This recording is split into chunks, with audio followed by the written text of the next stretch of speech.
Are there Chaos Elves? No. There are only the Druki, the Dark Elves, those renegade kin from Ulthuan. Though some prostrate themselves before the serpent, by and large their entire culture seems to exist to serve Cain, the Lord of Blood and Murder. Sounds like Khorne. Well, maybe. But the Witch Elves look nothing like the Chaos Marauders. All right, I had 5 opponents prostrating themselves in front of serpents by certain fucking dragons. That is right. We are here to talk about the event that we were both at this weekend. First of all, congrats to Lewis for making it through 2 Old World events. Obviously, season tournament goer. However, we're now like 7 or 8 months into the Old World. Your first event you'd played at, ran an event, of course, before you played an event. First event you went to, LGT, last weekend. It's a big affair. It's a lot of effort. I guess you live close, so it's not as big for you. Bad, yeah. But then the week after, straight into a second event. So you're doing it properly. Yeah, maybe 2 in a row is a bit much. I think. Yeah. Very much enjoyed it, but I've got the game allergy now. Yeah, did you also forget that the last week of September and the first week of October are right next to each other? That happens quite a lot. I'm going to be honest.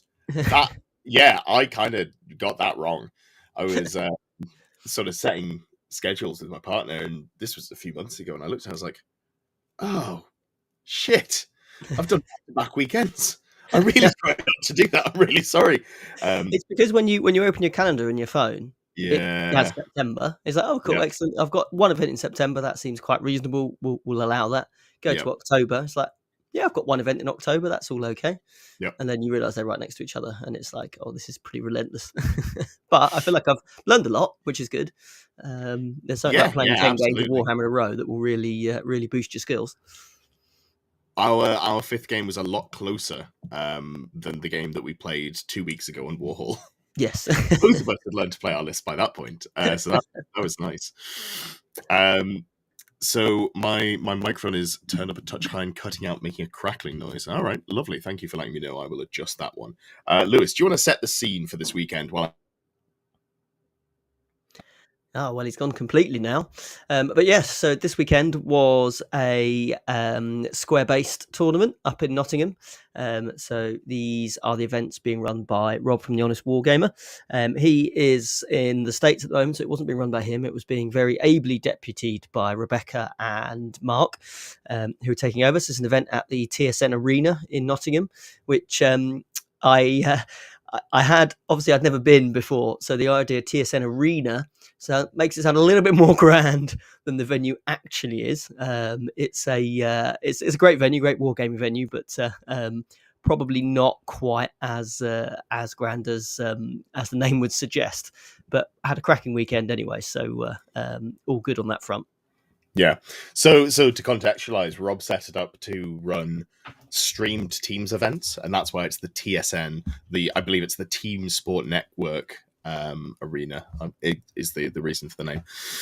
So we have got in the chat Existence, Dowie After Dark. Good to see you. Back to backs are great. Yeah, they are, but we're both getting old. We're both getting up there. We're in our 30s now, which is technically starting to think about age. So we can't be doing those all-nighters. Elves, not chaos, just winners. Hell yeah. Ginger Steve, good to have you here as well. So, and that is a great time to say, as always, this stream and everything we do to you is brought to you by you, the viewers, and the support that I receive via the members who have joined and support the channel. God, can you tell it's been like an awful 2 weeks? Like my brain is leaking out of my ears. Special thanks as always goes to Ginger Steve, Old World Arena, Krieg Hammer, and Mechanite. Really appreciate the support. So let's just get into it. We're here to talk about the first event won by Dark Elves. I don't want to say that, famed Dark Elf hater Val Heffelfinger has been shut up. But I did message him my scores, and he hasn't responded, and it's been about 36 hours. So silence the haters. Literally silence the haters. So, did you tell him to go do one?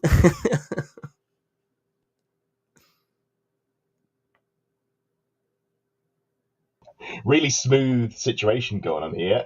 Really glad that my audio system is just working nicely. So let's get that fixed.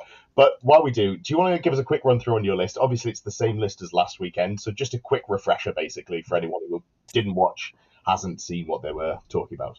Yeah, I have. I have actually made a couple of changes to the list, Ed. Actually, from our experience at the LGT. So, the list is I'm running the vampire counts. I have Alicia von Carstein riding her zombie dragon. After a unpleasant experience with the Green Knight last week, I have given her the biting blade, so she now has a magic weapon, which is very exciting. Which means she can't get just stuck by the Green Knight, which is good.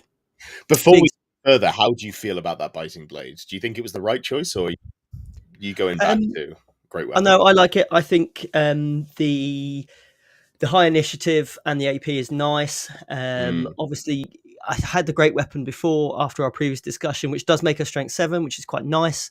But does make her strike last, obviously, which is not quite so nice. So 6 of one, half dozen the other, I think, with that. I don't know how often I'm going to run into Green Knight based armies. Whilst he's very strong, I'll probably keep the magic weapon just because when it actually came up, it was useful. And then I guess you could probably switch back if the kind of anything ethereal doesn't really make it into the meta anymore. But it does make it so easy to shut the dragon down completely. If oh, Ed, you've gone completely green. This is going really well, team. Just green. To be now. honest, I've had a crap 2 weeks. I've had a little bit of a personal issue crop up in the last hour or so. It's all kind of gone wrong, and the tech is reflecting that. But we're okay. We're managing. We're floating by. But yeah, no, I think I'm on the side of the great weapon. Just to chime in here, the reason that I asked, and we'll get to that later in the event. Yeah. Wounding dragons on 5s just don't feel so good when the dragon you're riding isn't matching up to anyone else's dragon. So that causes a little bit of an issue. The Winslow says the Green Knight has come for Ed. Yeah, so there's no woods in my room, surprisingly. But turns out some fucking tournament organizers will roll anything as a bit of natural terrain. So this green screen behind me, if you see a sword come through me, that's why. To be clear, I'm not feeling suicidal. The Green Knight did it. More Robot Wars contents. Biting Blade is a top tier item for anything that is already strength 5. I agree. Here's the thing. You're already like capped at a 4-up save pretty much on a vampire. You can get a little better, but like not to a meaningful degree. So just put the great weapon on him. That's my opinion. Just play better around the Green Knight, which is not like a slight at you. It's just like I'd rather be like, screw it, I'm just gonna outplay the Bretonian player. They all eat crayons, you know, that's how it works. It can't be hard to do. They eat crayons and throw Pegasus at you.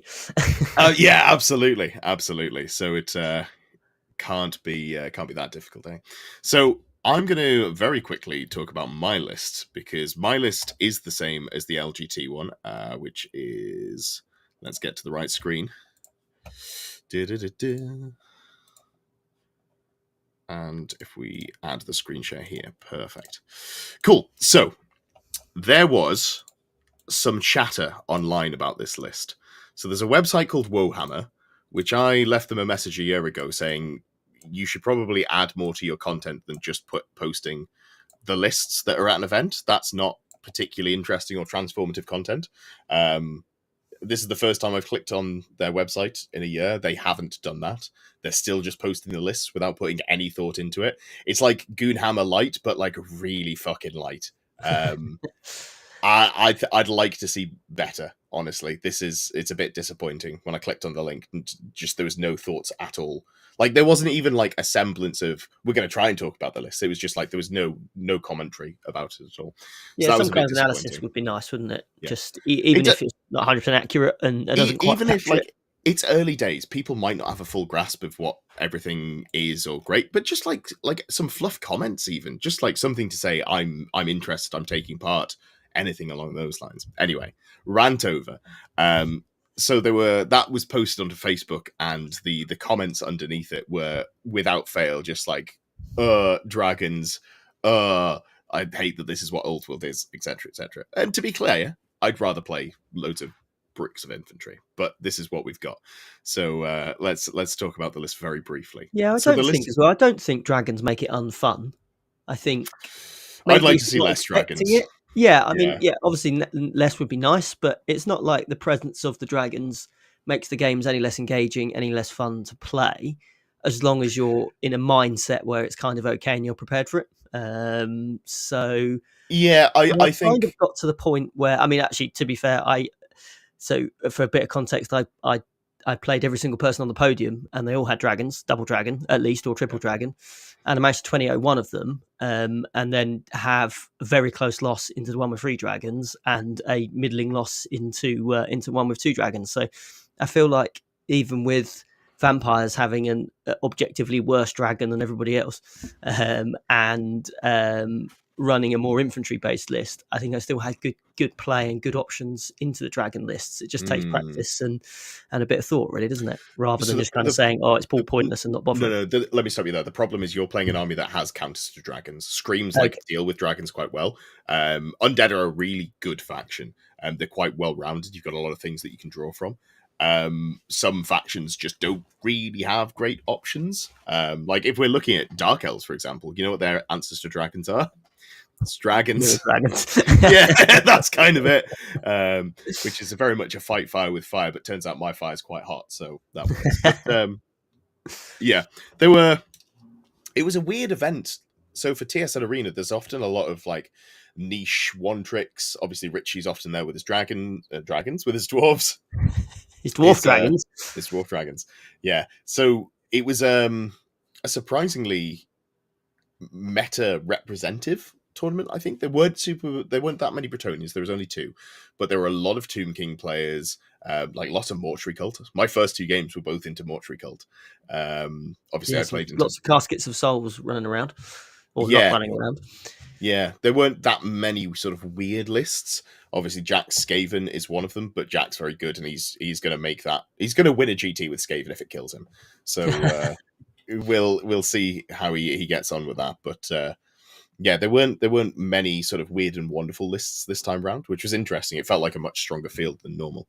But I wonder if that sort of played into why my list did well, because also I think this is something that I've designed to be able to play into the top dogs. I've got play into Mortuary Cult, I've got play into Bretonians, and Yeah. I feel comfortable playing those games.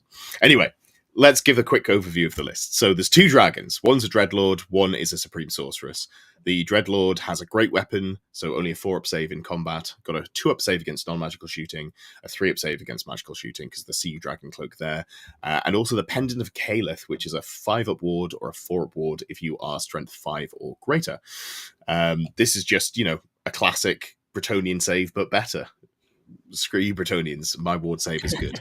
The Sorceress is level 4, Tome of Fury and Talisman of Protection, 2 Focus Familiars and Battle Magic. So the funny thing about this is it's an inherently broken interaction in that you can use a Focus Familiar to cast from a point 12 inches away from you, which means that you can drop a Pillar of Fire 24 inches and you fly. So theoretically, if you go first, you can move 10 inches. You could even Arcane Urgency. You can drop Pillar of Fire really far, and you can do it from outside of a dispel range. This is very strong. Did this win me games this weekend? I only rolled it, I think, twice out of the 5 games, which is quite unlucky because I had 5 spells. So, yeah, it turns out it didn't do a lot of the heavy lifting for me this time around. And I wonder if that maybe played into why I did so well, because I was using the Sorceress more aggressively as opposed to just using her as sort of keeping her back for a couple of turns. Yeah, there's definitely some matchups where you can probably just kind of shove it down someone's throat and make them panic or make them struggle to deal with it quick enough. Yeah. Then in the core, 3 units of Dark Riders, all with shields and repeated crossbows. I'd always take the shields on them. They're like 17 points or something. So pay 1 point to make them, way more survivable to Small Arms Fire. It's fine. It's twice as survivable. Do it. Fire and Flee and Scouts are on 2 of the squads, and they've got a Musician as well. Just, you can only put those upgrades on 2 of your units, otherwise all 3 would have it. Yeah. Into Special, I've got the pseudo third dragon. That's the secret of the list. There are 3 dragons, and I'll talk about that a little bit. The Cold One Knights. So they're T4. They've got a 2-up save from the full plate. I've given them the Ruby Ringer Rune, so they can just sit at range and, cast a fireball at you. That's really effective. And they've got the Banner of Harganeth, which is a magic banner, gives you an additional pip of AP on all your attacks. Doesn't interact with the Ruby Ring before anyone goes, oh, no wonder you're doing so well, you're cheating. But what that You means definitely is cheated against me, Ed. I I'm don't calling it think I now. did. I I hope I didn't. Given that we had one of the judges at our table for 2 of the 3 hours, I think we probably managed pretty well. But the cold ones, they have strength 4 attacks, 2 attacks each, strength 4, no AP, but they've got armor bane 1. Banner of Haganeth, sure, it gets the lances to AP3, but more importantly, it gets the attacks to AP1. The game that I had at LGT, I had 2 Cold One riders just stall 4 Pegasus Knights and eventually win that combat, get them down to a single Pegasus Knight, which, of course, it was a unit of 4, so I got no points for it, and that, feels sad. But just the damage they can pump out in a sustained fight is really nice, and it made a difference, because I played against Undead 3 times this weekend, which is, yeah, it's a shame. You love it, don't lie. No, I don't. Liam says if the judge was Mark, it means nothing. First of all, rude. Oh, Second of all, fair. Third of all, it was Rebecca, so we were okay. How did you do? I'm not going to read the rest of that sentence. You've typed it great. I'm going to mispronounce it. I don't want to accidentally say things wrong. I did well, thank you. I went 5-0. I got my first 2-day win. Not just in the old world, but just in any event. I've won. oh, interesting. So I realized I've won 1-day events, 3 games. I've won 2-day team events. In fact, I think I've won 3 of those now. And both of those require you to be less like, you don't need to be as consistent. You need to be good for 3 games, or you need to be good for probably 4 out of your 5 games, and someone can cover you. But you need to kind of be good for 5 games at just a singles GT. So that was really nice. It was very satisfying to finally get the GT win after doing a good chunk of tournaments. Which era of Cold One models are you using in your army? I'm using the recent ones. I think they're beautiful models. I really, really like them. But to go back to the rest of the list, it is rounded out with 3 units of shades, with repeater crossbows, just the naked shades, they get what they get, and 1 unit has veterans because I had 5 points spare. The 2 gimmicks of the list, the Pillar of Fire bit that I talked about already, you can 24-inch Pillar of Fire. You can do that twice. You can also do it with Black Horror if you want. I didn't at this event, really. It wasn't worth doing, but it's an option. But you can do the 24-inch Pillar of Fire, and then also you should go first most games. Because you have 3 drops and then you've got loads of scouts. So every game I got the +1 to go first. And I think I genuinely went first once all weekend. I think it was game 2. No, I don't even know if I went first once. It was once or less than once. That's how many times I went first. So the +1 not doing much for my rolls, but also it didn't really matter. I still felt in control of my games, which was nice. So that was the list there, and I should probably also share some models with you. So let's go to, if I stop screen sharing and then I start screen sharing the models I have up here on WhatsApp. Because I did actually take some pictures of my models this time around. That was a comment that I got on the LGT vlog, which I didn't do. I didn't take enough pictures, which was a very fair criticism. So let's have a quick look at some pictures here. So first of all, here is a full shot of the models I have. You can't see much detail. When I was painting them, I realized that I did like a really gradual blend of purple over black. But I was painting it under 2 very bright lights, the ones that I used to record under, and actual light is less. So when I have them in person, I'm like, oh, these look kind of just like I've done a base coat of purple, and there's not much detail. So I need to pick those back out at some point, but we'll get to that, down the line. We got some nice shades here at the front. I use the Corsair models for them, just with the spare heads from the Dark Riders. I think the Corsair models are really nice. This era of Warhammer, I love. Like that sort of, I think it's like 2008, 2014-ish.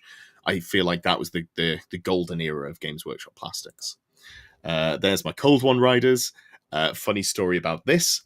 As you can see, I've got this chap on the right. I bought these Cold One Knights about 4 months ago, something like that. And I used one of them to make the rider for my Dreadlord on the Dragon. Great, cool, not a problem. Then like a month later when I'm coming to getting the rest of the list finished, I start building the cold ones. I'm like, okay, I've only got 5, so I need to do a little bit of a unit filler diorama. So I did that, and I had a boar, and I had a ridden cold one on there, and it was all great. And I took some pictures, and I put it on Discord. You should check out the Discord. It's down below. You don't have to pay to join, but there are some VIP sections. And then I realized, I've only got 4 riders. So after I'd made the diorama, I finished building the models, and I was like, crap, now I've got to pull this off the base, put an empty, like just a unridden cold one on the base there as well. And then that is a dread spear, I think they're called, or whatever the just regular infantry are called. But I was reasonably pleased with it. And he's a little obscured here, but third from the left, as promised, is Steve, named after Ginger Steve. I told him I was going to paint one ginger and call him that. He was talking to me about some Dark Elf stuff, so it seemed fitting at the time. Steve, the most Dark Elf name we've ever heard. Yeah, I've got closer and I failed to take another good picture of it, so my apologies for that.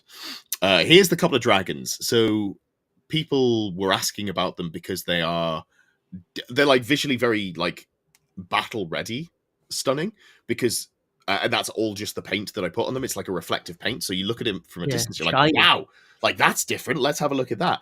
These are the Turbo Dork color shift paints. Make sure you read the bottle. I used them 2 years ago, or like a year ago, was really disappointed. I tried using them over silver. That's because I'm a fool and I didn't read. Use them over black, or some of them say use over white. You get this really nice iridescent effect. So really I used just 2 different colors, and I'm really happy with that. They're not quite as neat as I'd like them to be. I might have to go back and do some like masking to get the nice clean transitions, because you want to put like a solid layer of it. You don't want to do multiple layers of it, basically. So you don't want to sit there with a paintbrush and edge in. So you want to do like brush, like firm strokes, basically. So I might need to do some masking paper and just touch up some bits there. But what I'm not super happy with is everything that isn't metallic, because you look at these like nice metallic models and you're like, but then all of that matte skin and matte like cloth and everything else just doesn't quite feel right. You can kind of see a little bit. I got around it by just putting blood on all of the claws. That was how I got around the bone. I looked at the bone, I was like, I don't like this. I don't have time to repaint it. Blood effect! That will do. I wonder if you could achieve something similar on the matte areas with gloss varnish. 100%. Like I could definitely spray that, see what happens. It was more that I painted these on the lead up to LGT, and I just didn't have time to do like repaint them, basically. And we had a double winner there about Steve. So more Robot War says Steve, but with an apostrophe. That feels very elven. And then Steve says Steve's distant cousin of Malekith on his mother's side. He isn't invited to family parties. All I know is he's a great employee, and it's none of my business what happens outside of the work hours where I take him to a tournament. So I'm not going to treat him any differently for that. What's he getting up to in your box? None of my business. None of my business. Yep. So there's second dragon. And then here's something I really didn't like. Here's a pillar of flame that I threw together on the Friday night. I hate it, but I wanted something a little bit more interesting. So it's the Skaven Endless Spells. Yeah. I bought them thinking the pillars were going to be bigger. They're actually quite short, so I kind of just bodged one on top of another bit that came in there. Apologies. And it's not... I don't like it at all, but, it's a very basic fire effect. I did some very basic directional dry brushing. I just wanted something that was on the table that represented a pillar of fire. And then, of course, despite not having this at LGT, I had Pillar of Fire, I think 4 out of my 5 games. And here I had it 2 out of my 5 games. So I barely got to use the template, which was great stuff there. Appreciate the effort, though. I saw lots of good templates this weekend. Yeah, there wasn't too much shiny plastic going around. Shout out to Pip Hamilton, who is currently, about to blow the world up in CERN, I believe, doing some science things. He was the one who recommended the Turbo Dork paints, but also he has an incredibly lovely Pillar of Snake fire that I will have to try and remember to share at some point, because it's a lovely, lovely picture, a lovely, lovely model, and that's the most involved I've seen for a Pillar of Fire. Of course, playing Lizardman, so barely gets to cast any spells. Complete waste of time. Incredible model, though. Okay. Turn one every time. Yeah, let's go to game number one. This is like the worst way I could have done this. There we go. So game number one, I was playing into Mortuary Cult, and let me just pull up the list on my second screen. I've realized that there's not much point flicking between the two, so I'm going to put some models up on the board while all... This looks like a lot of Boru Shabti. You've gone quiet, Ed. Yeah, my computer's having a tiz. What I need is to completely just reinstall things. For anyone who's unaware, I had a complete computer crash a couple of weeks ago, so I've been replacing parts. It's mostly fine now. I just need to get it completely fine. I'm aware that the sound isn't quite right. I will fight. I will fix that as we go, but it just keeps unplugging, so this might have to be for now. Apologies for the sound issues. So we've got here, like you said, lots of Bo Shabti, and this is 8 Bo Shabti. And my opponent was Lee Evans. Lee, absolutely lovely chap. Really enjoyed playing against him. He got one of my best sport games, and the reason for that is we had a great game, really lovely time, but also, despite things going wrong for him, he was a really great opponent. Lee was a newer player to the old world, but had been to plenty of tournaments. I think I vaguely recognised him from 40k, probably seen him around the UKTC circuit, or at the very least, I recognised his team. He had some, I think it was like Imps Gaming, something along those lines. Oh, yeah. We did a dice swap, so it was a lot of sort of like vague recognition of 40k there. But he was playing a really good Mortuary Cult list. He had got 2 High Priests, both on Bone Dragons, which is a little spicy. I think 1 on Dragon maximum is maybe where I'd go, but it's a threat for sure. Yeah. You've got 8 Ushabti in core, 3 Tomb Swarms, just there to juice your spells, 4 Necroserpents from the Terror Below. Funny story about that, we'll get to in a second. 2 Tomb Scorpions, also Terrors Below, and then a Cascade of Skulls and a Necro Sphinx.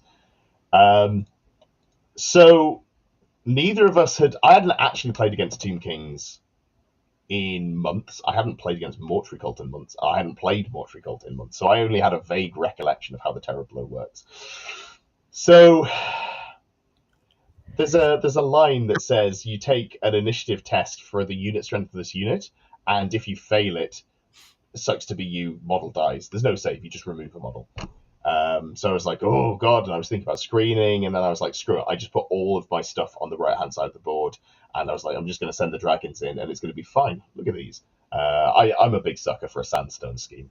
My Necron's a sandstone. It works really well for Tomb Kings. Here's a nice little dragon as well. So we had some fun interactions where he brought his Necroserpents in, and I rolled the initiative test on my dragon, and I removed my dragon. And he was like, oh, I feel really bad. I was like, no, I've just read the rule. That's how it works. Like, it sucks to be me, but you shouldn't feel bad about that, bud. So he was really lovely about it. And I was just like, man, I'm going to have to, play lights out to win this game. This is going to be tough. And then he did it again with the Tomb Scorpions, and I failed the initiative test on my Sorceress. I was like, let's just reread that rule, just to make 100% sure. Basically, in the center of the text, like the paragraph, it says infantry or heavy infantry only. And I'd completely blanked on that. First game at a tournament, I hadn't fully woken up. I'd only been up for like an hour or so.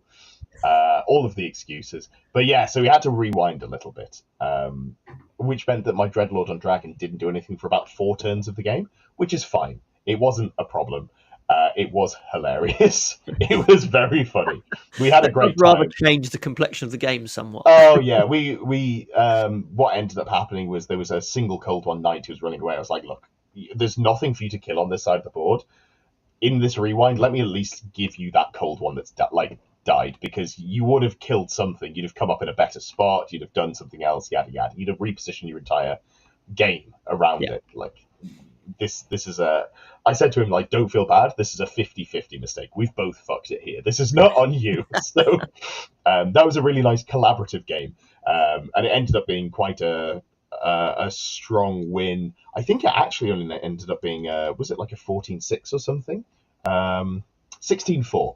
So it was a reasonably large win, but because my dragon did nothing for 4 turns, it was hard for me to get as many points as I might have done in that one. But it was a lovely start to the day. It was really nice. He was absolutely lovely. Here you can see on the right hand side, I was doing some limit testing. I put like all of my scouts on the right hand side. There was a Necroserpent there. Not a Necroserpent, a Necrosphinx. And basically, I was like, cool, I'm just going to see if I can kill this. Lee went first, moved up. I was like, no, I've really got to kill this. Put loads of shots into it. And I managed to kill it over 2 turns, basically, with some fire and flee shenanigans and all of that good stuff. I think I got pretty lucky on those rolls there, to be honest, because repeater crossbows, Nuos Buenos, they are not great, and I'm looking forward to not playing them anymore. I think I might have completed Dark Elves, so I should probably do something else different, right? That feels like the correct choice. Yeah, it feels like they need like poison or something, because they Oh don't god, do much into big like targets. going from playing gutter runners into playing shades, it's so sad. Shades are so bad in comparison. Maybe I should actually give them some melee weapons and like maybe try and lean on them as more of a mid-range guerrilla unit. Hmm. I don't know. I'm probably going to play something that isn't Dark Elves for a little bit. I think now that I've won an event with them, and it feels like I've kind of reached where I want to be with them. But yeah, so that game went quite well because I thought I had to play aggressively with my sorceress because on my turn, coming into my turn 2, going second, I only had 1 dragon left. So I was like, time to just get loads of points with my sorceress. That's how we're going to do it. So she ran around the board and just cleaned house.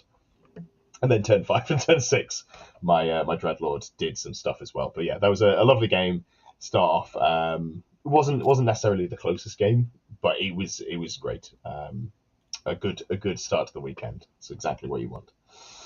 So there we go. I really like the Necroserpents actually. I love just amazing. Look at that. Yeah. Like it's such a simple way to make things look good. Just putting some OSL on like a dusty scheme. I'm a huge fan of a good glow effect. I think this is into the next game. It is.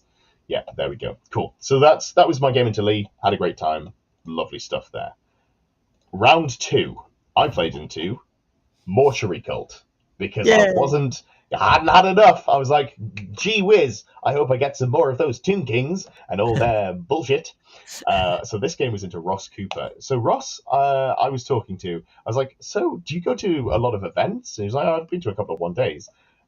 Ross was very technically good.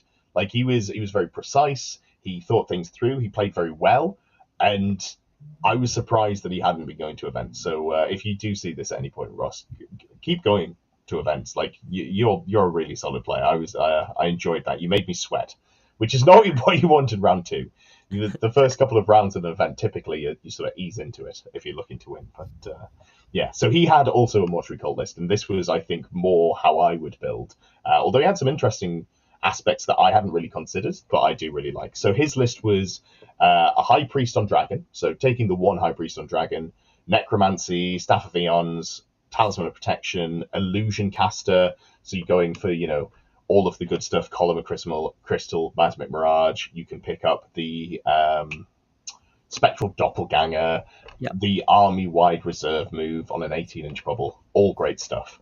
Then there was a level 4 Necromancy High Priest, a level 1 BSB Mortuary Priest, which was Elementalism as well. The Elementalism caster swapped into I can't remember the name of it, the spell that gives you just reroll 1 aura.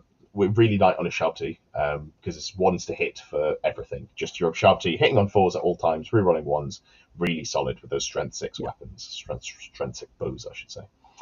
In core, he had 3 Interskeleton Skirmishers, 1 big brick of Nakarian Phalanx Skeleton Warriors, and then some Tomb Swarms just to juice his casts, and 6 Ushabti with Great Bows. You might be seeing a theme here. Into special, the 2 units of Tomb Scorpions you have to have, a unit of Venerable Ushabti with Ritual Blades. I asked him why he had them, and he said because he liked them, which is a fantastic answer. Just got to have some source in there that, makes the list yours as opposed to just the same as everyone else. So I respect that. And then in rare, 2 Caskets of Souls. Ooh, Caskets of Souls are 2 of those real good. And 2 Caskets of Souls should probably kill a dragon. Like, assuming you're debuffed and you're just going to fail those leadership tests, it's D6 plus 3, Strength 6, no armor save, multiple wounds 2 damage on there. It's nasty. I think it ignores regen as well. I didn't take note because I don't have it in this list. But yeah, you can just absolutely nuke things. So coming into game 2, sorry, as you can see, we're on Mountain Pass. It's a longer deployment. So Ross is playing quite cagey towards the back. You can reserve move the caskets, just important to know, so you can play them quite safe, and then you can move them forwards with your reserve move. That's good. The Ushabti are at the back on a hill there. Everything's just sort of like screening. He understands that if I can get into his lines, he might have some problems, basically. This is one of the games where I got Pillar of Fire. That's important to know. And it's important to know because, as you can see another shot of the army here, this is how I deployed all of my skirmishes. Because I was like, I'm getting the +1. I'm going to go first. I'm going to alpha strike the fuck out of you. Like, coming into this, I was really worried about how this game was going to go. And here's the problem. I got the +1. I didn't go first. I went second. Surprisingly, not much died over here because they were tucked in. I made sure they couldn't be seen by the caskets. I think they were out of range of the great bows as well. I'd measured. Basically, it was like some skeleton skirmishes and some magic missiles were all I was really going to be worried about, and they weathered the storm quite nicely there. But on Ross's first turn, he put down a column of crystal here, as you can see. That's the blue template, and that's to stop me from doing any sort of shenanigans. Well, I did shenanigans. I don't know if I got a picture of it. Let me just see. Let's go back to that, not leak any. Yeah, cool. So this is how I deployed on mine before we go any further. Dragons behind a house. Please don't shoot me. Oh God, don't shoot me. Cold one's right at the back, and then the one unit that has to deploy just deployed behind the woods. Just playing like super cagey. Yeah, so I didn't get a picture of it, but basically what I did was I had a conga line of a unit of Dark Riders from where I measured I could get, casting 24 inches away from his dispel threat. I had a conga line of Dark Riders so I could bounce a Pillar of Fire through and hit multiple things, including his Mortuary Priest, the Battle Standard Bearer. And then it would hit the Casket of Fire, the Casket of Souls. And the plan was kill the Mortuary Priest, bounce through the Casket of Souls. He only gets to heal on his turn, so if I do some wounds on my turn, then his turn, hopefully I kill it before he gets to heal. That was the thinking. Yeah. What actually happened is my plan went off, my big brain play, the Pillar of Fire went deep into his lines, and then I did not wound very well. I only did a single wound to the Mortuary Priest, and I didn't get to kill the things that I needed to kill. But that was okay. That was just sort of like the additional, like, this is the sauce on top of what I'm going for. Because what I did was I moved my dragon 20 inches out, I marched it, and then I Arcane Urgency'd it and moved another like 17 inches. And I put it in a position where he could shoot me with everything. You could shoot me with 2 caskets and the Ushabti, and boy did he shoot me. But I was going to be able to charge either of the caskets or the Ushabti on my turn. Like, I was going to have that flexibility. No matter what Ross did, I was going to be able to get him. And there was a little bit of a discussion about war machines, because war machines are skirmishers. They have technically no front arc. So if you charge something which doesn't have a front arc, it's really hard to screen out a skirmisher, is what I'm trying to say. If you put something in front of it, I can hit your front arc by being at the side of the model. So you can just have like weird wheels. It's really hard to hide war machines from dragons, it turns out. Not that I ended up doing that here, but it's just something to be aware of if you play into them. So yeah, turn 1, Pillar of Fire, I was like, I'm going to give him some problems, and also I'm going to give him a dragon in his lines. So I was just outside of the charge arc. Basically, I put it just past where this dragon ended up after the reserve move. So it was out of the charge arc there. And we went into Ross's turn. Ross did some positioning. He did some shenanigans. He cast some spells. He dropped my leadership. Dreadlord, leadership 10. That's really big because you can only do -3 to leadership, I think, consistently into with the necromancy law. So got my lord down to a leadership 7, and then double casketed me. First casket went off. I'm like, okay, we'll see how this goes for me. Pass the leadership test. I take no damage. Whoa, that was scary. Second casket goes off. All right, sure, cool. Leadership test. Failed the leadership test. So then he rolls something like a 4, so he's got 7 hits. He gets something like 4 or 5 wounds through. I've only got my armor save. It doesn't have a strength to it, I believe. No, it's strength 6, so I got the 4 aboard. Yeah, that was it. I fail half of them, basically. I take 4 damage from it, which is not too bad. Then the Ushabti shoot at me. They're strength 6, but they're only AP 1, so I've got a 3-up save against them, and then I've got a 4-up ward, but one of them sneaks through, so that does 6 wounds total. I started with 9. That's not great. Unquiet Spirits goes into me as well, just fishing for some 6s. There's no armor save for that one. There's only 2 go through. I save one on my ward save, but it's only a 5-up ward because it's strength 2. I'm down to 2 wounds. I'm sweating because 2 wounds is how much damage an Ashabti can do. But I come into my turn 2 with a 2-wound dragon that is deep in Ross's lines, and the rest of my army pretty much unmolested. So that's a brave call. I think I had to go for it. I think this is like, on this deployment, this is a map that really does not favor me into Mortuary Cult, because that shooting will kill a dragon. Realistically, he could, like, the sorceress just dies because it's a 5-up ward instead of a 4-up ward. Yeah. And the Lord probably dies if he gets a bit lucky with his rolls. I haven't mathed it out, but like there's a real world that both of them just go over 2 turns. So I nut up. I realise I just have to go for it. I declare a charge into the Ashabti with the dragon.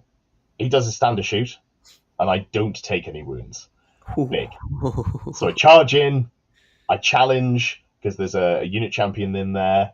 Ross refuses the challenge, goes to the back rank, so he's only got 5 of them hitting me. I do take a wound, so I'm down to a single wound on my dragon. In response, I kill like 4 of them. The rest of my army does some stuff, but who cares? Like, my dragon's on 1 wound. That's the sort of the theme of this game. Coming into Ross's turn 3, he heals the Ashabtis back up to a reasonable number. The combat goes off. It doesn't kill them, the Dreadlord. The Dreadlord's still alive on a wound. I kill it. Over that, I think it was over his turn, and then my next turn, I kill the dragon and I overrun into the Casket of Souls. It was something along those lines. I kill the Casket of Souls in combat. The casket only blows up if you kill its crew, which means it only blows up in combat. Blows up, does no damage to me at all. I feel for him now at this point. That dragon should have been dead ages ago. Yeah. Really should have been. But I've limited the opportunity for him to kill it, basically. Yeah. I've made sure I'm out of charge arcs. He's only had 1 turn to charge it. I overrun off the board, so he doesn't even get to shoot it on his next turn. I come back in. He's trying to catch where I'm going to put it with his dragon, facing in the direction towards my board edge, which is like big brain, because that's where I wanted to point my dragon. I get him out of there. I just send him in an opposite direction. This dragon is hanging on by a thread. Turn 5. He's realized that he can't realistically catch the dragon in combat. He could have charged it with some scarabs, but instead he puts the elementalism caster into it, and the necromancy caster, and all of the skeleton archers around, and doesn't kill me. I'm still alive on a wound. I'm feeling great. I'm like, cool. This is so many points that just hasn't died. This is really, really good for me. And then I charge the scarabs on my turn. I kill a base. I think I killed 2 bases. I think there's like 2 left. Yeah. And then the scarabs attack back. And the scarabs kill I think I turned up at this point. So that makes it a little bit of a closer game than it could have been. But I don't think there was an easy way for me to get that Lord out of there. But that's like 666 points for him because of the general, 100 points for killing a general. But that took it down from being, I guess, probably like a 16-4 to a 12-8 when all was said and done. But it's a 1-wound dragon in my opponent's deployment zone. It was going to be very hard to get out of there. Yeah, but also, like, I don't know if I would have been, even if I didn't go for the charge, even if I just tried to Arcane Urgency my way out of there, because I couldn't basically, the decision point was I couldn't Arcane Urgency because the Sorceress on Dragon was mopping up stuff in combat herself. Yeah. So I didn't want to be like, I'd have to not charge with either to get one of them out, and at that point I don't get as many points. So it was a calculated risk, and then some Scarab Swarms, Tomb Swarms, I should say, managed to finish off my Lord on Dragon. But that was a great game. That was a really good technical game. I felt like I played well. Ross definitely played well, but I did get the victory in that one, so that was good. Coming into round 3, I feel like I've played this man a lot, but it was the first time we've played in person, and I was playing into Jack Allen. Jack, who, and I've said it before, I'll say it again, came up with the Empire Gunline list that you now know and love, he said. Love is a strong word. Yeah, you wanted to play into a gunline, and now you've done it. You don't want to do it again. Never again.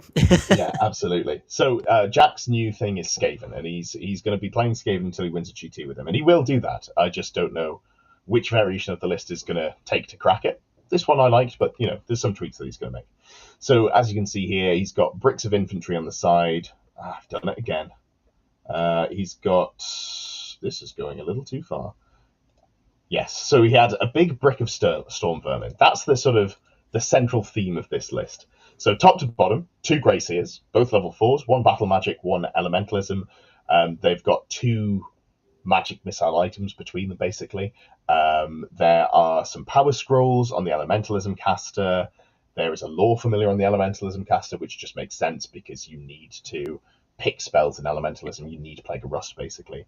The Skaven Chieftain with a halberd, the Banner of Verminous Scurrying, means that you can quite aggressively play with that Storm Vermin brick. Giving Swift Stride to a melee unit with a 5-inch move is actually fairly speedy.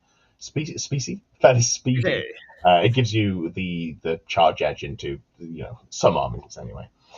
Big brick of 34 Storm Vermin, 2 units of Clan Rats, no upgrades, 10 Night Runners for the one of the casters to go into, and then 3 units of 12 Gutter Runners, which are all just equipped with slings, poison attacks, and doing their usual rubbish, the things that we love to see on this channel.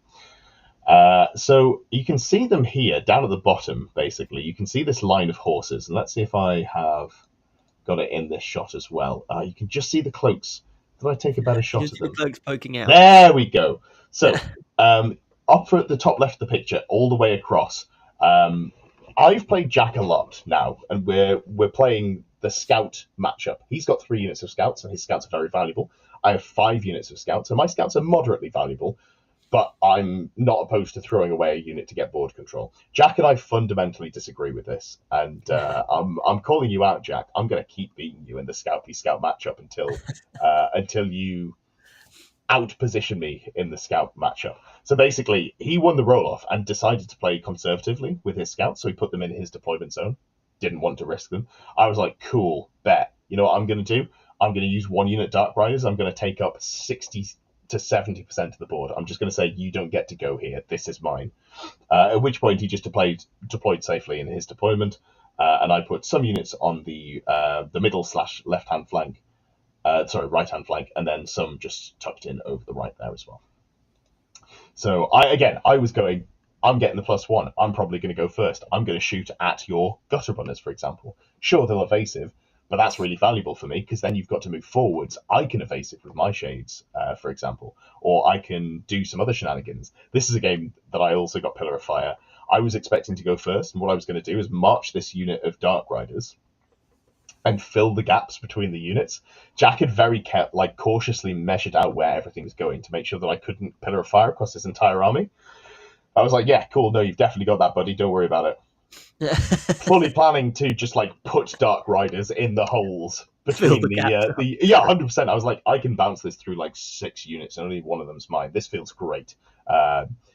Didn't go first, so I didn't get to pull off that sick trick. But if you've got the tools, you've got to use them. So this was good. I've played Jack before. I know how Skaven play. I know they've got good ranged output, better ranged output than I do. So I didn't want to get into sort of a pissing match, basically. Pillar of Fire is good, but he can avoid it reasonably well because he's quite fast and he's got a good dispel range. He can sort of play around with me. He's got teleporting, so we can put that big brick of Storm Vermin somewhere that I don't particularly want them to be. So turn 1, I just skipped ahead to a different game.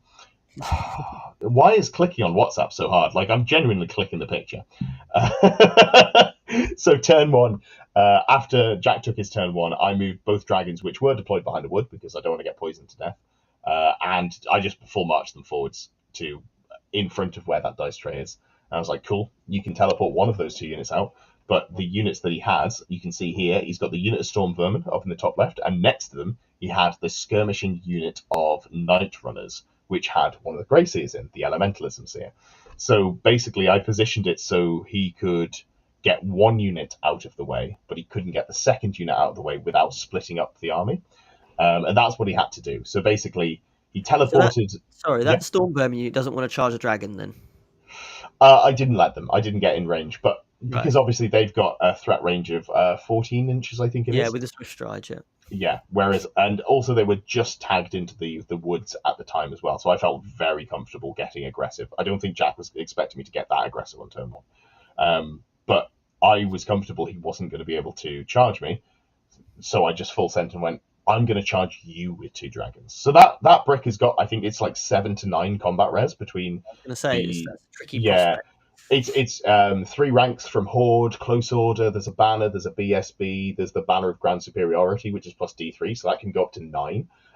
The max a dragon can get, if they're challenged out, is 7. 6, 1 plus 5 for Overkill, plus 1 for Close Order. Yeah. But you know what doesn't work? If you charge 2 dragons. You can't challenge out both of those dragons. That was my game plan. I was like, 2 dragons, they sit together, good luck charging one of them without the other. You can't, haha, sucks to be you. And also you're out of range. So I just sort of wheeled them around together for the first couple of turns.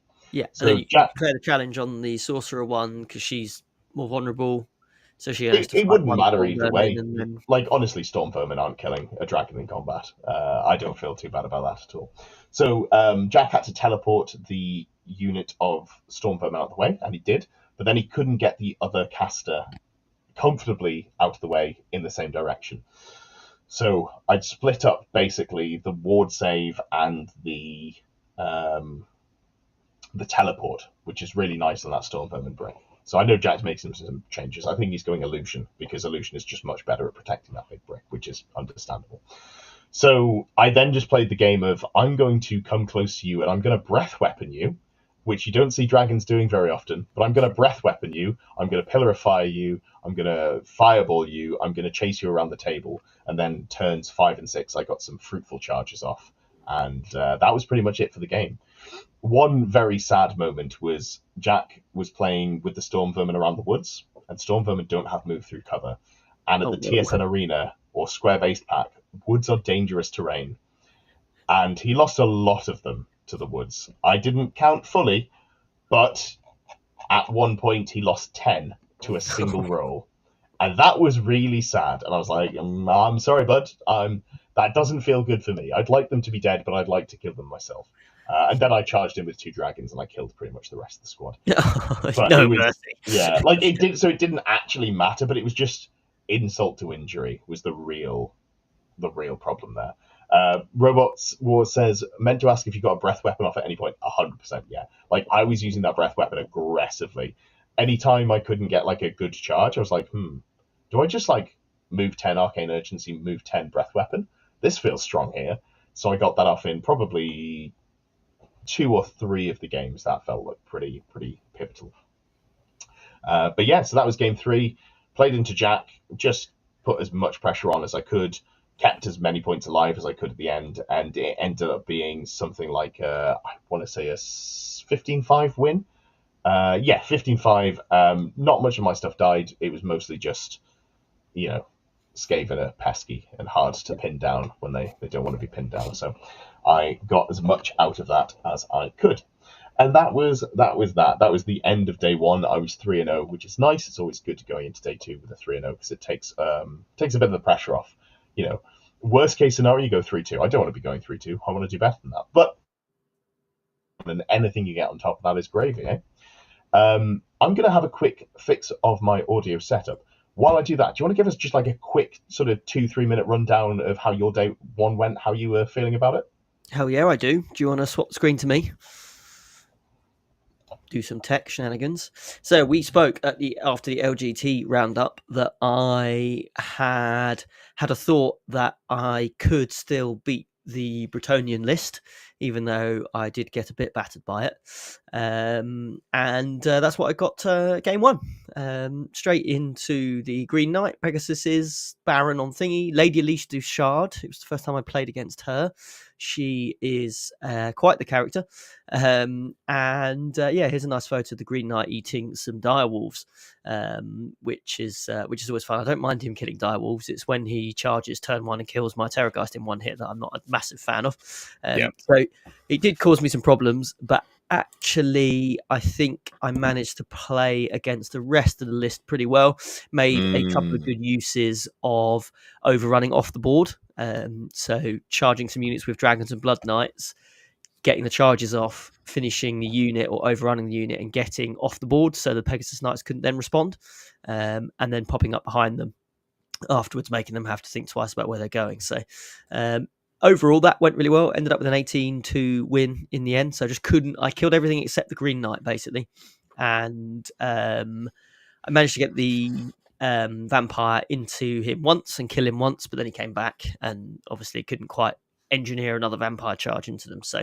But yeah, really happy with that. Really happy with how I turned that round. I think Val was saying for future events they're going to have, and I assume this will sort of like trickle down to the TSN arena. If you kill the Green Knight once, you get a percentage of his points. Oh, that'll be good. Yeah, that'll be nice. I think there's also discussion about if you get a behemoth below 25% of its starting wounds, you get 25% points on that as well, which I'm in favor for. It's not a big tweak, but it means that it's less feel bad. If you get a dragon down to 1 wound, you should be rewarded for that to some extent. Yeah, definitely. Just managed to actually outposition and outmaneuver, and this was one of the last turns with just the Green Knight left, completely surrounded by vampires and skeletons. So happy days if you're a Vampire Count player. So was able to turn it around. Played a guy, guy's name's Connor. Really lovely bloke. Definitely plays a slightly more chilled style of Warhammer. So I wouldn't suggest I'd have the same result into the likes of James Ramsey, but it was definitely a confidence boost, if nothing else. Second, got to play into the Tomb Kings, another Casket of Souls double dragon list, similar to the one you played there, different player. This is the player that came second overall at the event. And basically Ben, he was called Ben Harp, that was it, and he won Best Painted Army as well, because look at that dragon. He's completely repositioned the GW dragon, so it's so much more dynamic than the one that's kind of on all fours. So some genuinely incredible work. I don't know how he said it was just like a nightmare of pinning and trying to get the dragon to kind of stand up straight. So really great work there. I don't feel I struggle too much into the Tomb Kings match. The Casket of Souls swings things slightly in their favour because I can't be quite as aggressive with Terrorgeist and the Blood Knights, because his scream is 36 inches and yours is 8 inches basically. Exactly, yeah. So I had to play a little bit more cagey. We had a kind of whole game of the Necrosphinx versus Blood Knights just standing just outside of each other's charge range for the whole game, which I wasn't too bothered about. I'm happy for the Blood Knights to sit there and not die and have the Necrosphinx not contribute to the game. And then we got to one point where basically his Tomb Dragon flies in such a way that I can fly past it, and then my dragon is behind his lines. And we get into flanks. We start making a mess of flanks and manage to scream away the 2 Tomb Scorpions that were stopping me getting to his skeletons. Those ones in front there, which meant I could get a big charge off into his big phalanx of skeletons with my Mortis Engine and my Graveguard. And although I like that unit filler. It's cool, isn't it? Like a casket. Casket with a Banshee, one of the Nighthaunt Banshee things coming out of it. It's really cool. Really excellent work. You can say he won Best Army, so very well deserved, I thought. And then effectively, once I'd cleared that, once I'd got into his back lines, my dragon ate all of his archers, ate his catapult, ate the Casket of Souls, and generally made a mess, whilst I was kind of plugging all of his front line. His dragon ended up into my Graveguard, which is a matchup I don't really care about. I'm happy just to feed Graveguard to dragons, just one Graveguard a turn, just fed to the dragon. And it basically ended in a 20-0 win to me, which, because he killed some dogs and that was it really. I managed to just kind of plough through everything else. So I think it's one that with the vampires, I think if you just full send into them, as long as the casket doesn't hit anything big early doors, you can just out undead them. I think you're just slightly better at being undead than Tomb Kings are. Yeah, because it's not the first time you've played into Tomb Kings and just full sent and then crushed. Yeah. Like, you've done it multiple times now, so I guess that must be right. Yeah, 100%. I think Ben played it pretty well, having the Scorpions in front, because what I'd like to do in the matchup is the same as I did last time, and just be faster than him and therefore play the charge range game, which you can't do with the Scorpions. But actually, the more I thought about it, Scorpions into Skeletons or Scorpions into Graveguard, I don't really care. Yeah. Like, it's because they're there for the monster slayer, and if they're fighting skeletons, even if they kill 3, it's not. I literally couldn't give a damn. So, and then obviously being in front means they're quite vulnerable to being screamed without much kind of reply from him. So Ben said he learnt a lot from the game, and obviously he went on to crush all of his remaining games and come second. So clearly he's a very good player. A fast learner. Yeah. Man, I got 0-20. This sucks. Not going to do that again. Guess I'll just win every other game. Win all the other games. Perfect. And quick summary of round 3. What were you playing into? Was it more Tomb Kings? It was not more Tomb Kings. It wasn't. It was the guy who came third at the event with his 3 Chaos Dragons.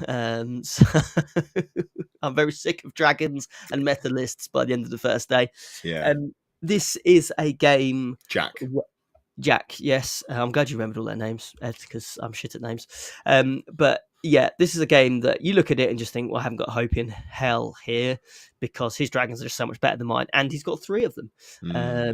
The rest of the army is full of Chaos Knights, the Forsaken, the kind of frenzy guys with D3 attacks, whatever they're called, and then loads of Dragon Ogres. So there's nothing there that's good for me to try and get into a fight with. So it became a game of me trying to court the dragons around and get them to a point where they can only charge Graveguard and Skeletons and can't do meaningful damage, which basically I managed to achieve until round 4, where he eventually works out a way of trapping my dragon between one of his dragons and his Chaos Knights. Basically, it gives me the option. I have to charge the Chaos Knights, hope I kill loads of them, or hope I win enough on the combat res to break them. Otherwise, he can charge me in the rear. Yeah. I charge the Chaos Knights, and Whiffington, I kill the one Chaos Knight I'm in a challenge with, and that's it. So I actually start losing wounds to being unstable from me charging the Chaos Knights. But then on the reverse, I get the rear charge from his dragon. I challenge his dragon out from behind me and end up in a position where I actually survive that combat, which is then really interesting because he's got his dragon locked in with my dragon. His Chaos Knights are stuck in with my dragon right in front of all of my infantry. And my infantry are only sort of 7-8 inches away at this point. So I'm thinking, great, excellent. I can flank charge Graveguard and Skeletons into his Chaos Knights and his dragon. I can just I'm going to lose my dragon, but I out-combat res him anyway. And then we're in a position where he loses that combat by 6, 7, 8. And suddenly we're in a position where actually he's on the edge of the board, literally where this red dragon is right now and the Chaos Knight's behind it. Just imagine my dragon's in between. He loses that combat. I double outnumber him. Even if he falls back in good order, he falls back in good order off the board. And then I suddenly pick up 1,000 points of his Well, army. a double outnumber, he'd be fleeing if he fell back in good order. So even if he just rolls the fullback in good order, then or then become a break and flee. So I'm feeling really happy with that. I'm like, I just need to roll a 2 on this dice and a 3 on this dice from the 2d6s. I don't roll either of them. So just in a position where my 2 infantry units are stuck literally like an inch or 2 away from his units. I watch him eat my dragon, turn on me, and then go from there. But I managed to pick up enough of the other stuff, the Blood Knights and the Terrorgeist, that it's a 12-8 loss. So actually kept it quite close. And obviously, if get a couple of those charges off, suddenly I'm 1,000 points up, and we start looking at a much, much better game in my favour. So I'm really happy with how I played it. I gave myself every opportunity to win. Obviously, slightly misplayed my dragon to get it trapped, but actually kind of setting that trap for me, he trapped himself. And that could have ended really badly for him because my dragon's quite cheap compared to a fully tooled up Chaos Dragon. So, and a big block of Chaos Knights. So I think a couple of swings in my favour in different locations, and that would have come back into me, or at least been a draw, or much bigger in my favour. So I'm quite happy with how I played there. Yeah, so that's interesting because in our game you were quite good at positioning to try and catch my dragon. This is why. You had loads of practice, so if you can try and pin down 3, like pinning down 2, that's not hard at all. Yep. And as I say, if I can make sure my dragon doesn't get into a fight with someone else's dragon, then I'm quite happy. I don't mind dragons because there's nothing really other than the Mortis engine. And actually, in most matchups, the Mortis engine here took a charge from Galrock and that green thing, and survived the turns it needed to and didn't die before I could support it with the Blood Knights and the infantry. So I can take charges from dragons and not die immediately. Well, we'll see on game 5. Like the the math says I can take charges from dragons and not die, at least for a turn or two. Shame about that. we shall see. So there aren't, when a dragon looks at me, other than my dragon, my Terrorgeist, my Blood Knights, there's not hugely kind of favourable charges to get there. Yeah. So I don't mind them too much, and yeah, I think I set myself up here that a couple of slight swings in the dice, and I'm very much on top of this game. So, fantastic. Yeah. So a good day day one that takes you to 2-1, and as you say, you've played two of the players who end up at the second and third position, and you've done pretty well all together. Lee Evans is in the chat. Good to see you, Lee. I was saying nice things about you. Go back and check out the earlier in the video. I said nice things. Something also to mention: Lee got the sportsmanship vote. All 5 of his opponents voted for him. So as we all know, that's the real important award for going to an event. So congratulations to that one, buddy. All right. So then if we go back to my screen here, we went into day number 2, and I knew that I was going to be playing against Jack because we were the only 2 undefeated players at the time. And by that, I mean 3-0, not any draws in there. So I knew we were going to be playing, and I was too tired to care. So I went for dinner, I went home, I slept, and then in the morning I woke up and went, how do I play against 3 dragons? Yeah, dragons, my dragons. The secret to this list is it's not an aggressive list, it's a points denial list that can just sort of switch on you and hit you pretty hard. His points denial's better. He's got like 1,400 points of points denial, or like 1,350, so yeah, I kind of like, I'm going to have to kill at least 2 of them, otherwise, things are bad for me. That's going to suck. So we deployed. I deployed fairly conservatively. We had a funny, it's a bit of a funny matchup because Golrock has pseudo stupidity, where things can go wrong if it rolls badly, and my cold ones have stupidity. So the way this game was set up is Jack failed his Golrock stupidity for the first 2 turns. We didn't actually remember to roll it on the first turn, so we kind of went back and redid things a little, but it turned out that nothing actually really changed. He could have got to where he got to with the random movement anyway. You pick the direction you go in, so it wasn't a problem. So turn 1 wasn't a problem. Turn 2 kind of sucks. You had to hide. But I just played very set up conservatively. I had to put my dragons down before Jack's dragons because obviously I have barely any drops. I did the maths on how long it takes for all of my shooting to kill the warp dragon, and it's not that bad. So I was like, maybe I can bait him into coming close and I can kill him with 3 turns of shooting and just run away. That was not necessarily going to happen, but it was one of the things that I could do to go for the plan. So I expect to go first. I failed to go first again, just like every bloody other time. It's fine. It's not like the entire list is built to go first. Grumble, grumble, grumble. And Jack kind of just full sends forward. So we were playing command and control. So the central hill there is impassable. You can't stand on top of it, which is really nice for both of us when it's our opponent's turn. But then it comes to our turn, like, I'd love to just tow onto that hill so I could see things and charge. Because, like, imagine how nice it'd be with those vision arcs just to stand on the hill in between those dragons. Basically, I just sort of, on my turn 1, I move some dragons up to stage.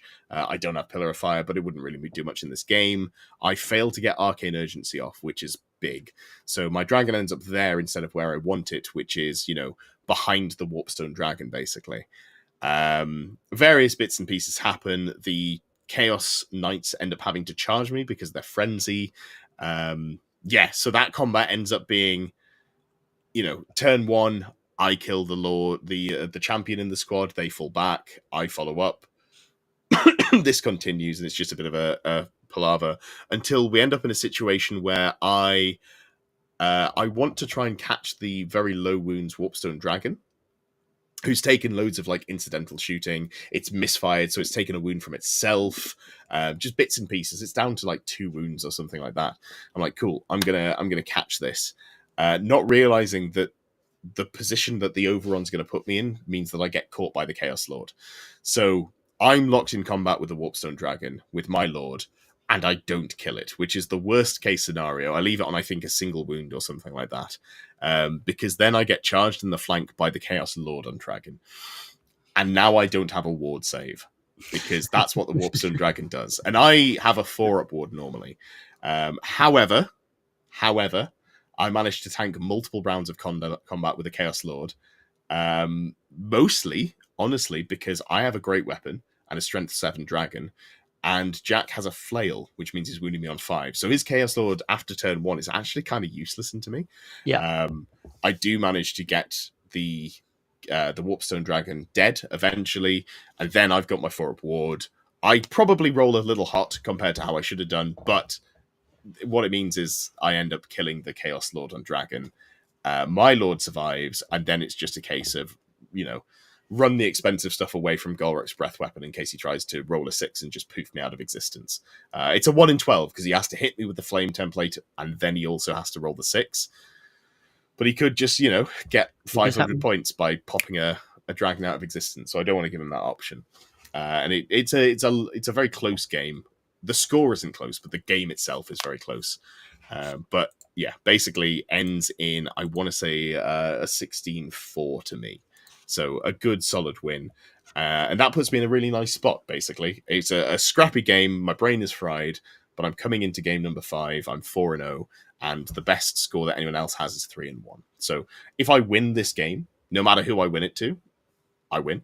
And also if I draw, no matter what happens, I believe I am going to win, because I don't think there were any 3-in-a-draw players. No, there weren't. So you would have won. Yeah.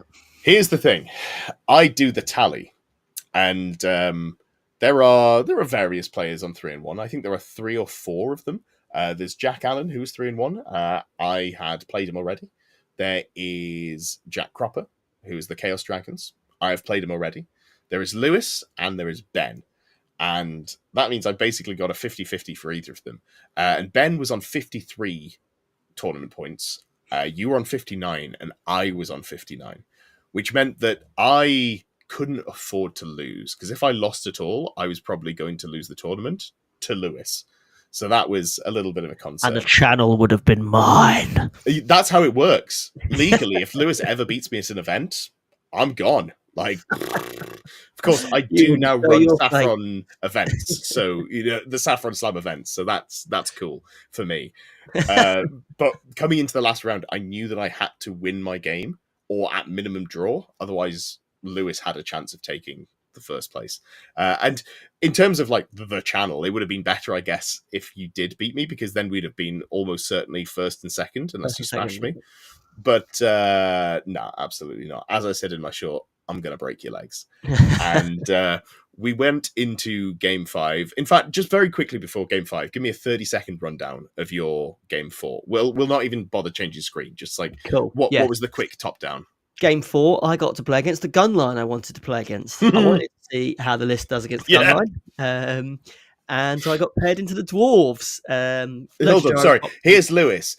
I want to play into a gun line. I wonder how I'll do into it. I'm like, you don't want to play into a gun line. It sucks. No hate to people who play gun lines. I'm sure I will do it at some point. But like, it's pretty unfun to play against. But it's a tournament. So like, that's fine. No, he's like, no, I want to play into it. Please continue. It's a slog, isn't it? Yeah. It was, loads of gyrocopters, 2 organ guns, 2 ballistas, 2 cannons. Cannons can move and shoot in dwarf armies. In the expeditionary force, yes. Lots of characters running around making everything dangerous terrain, which is very annoying also when Blood Knights start dying on the charge.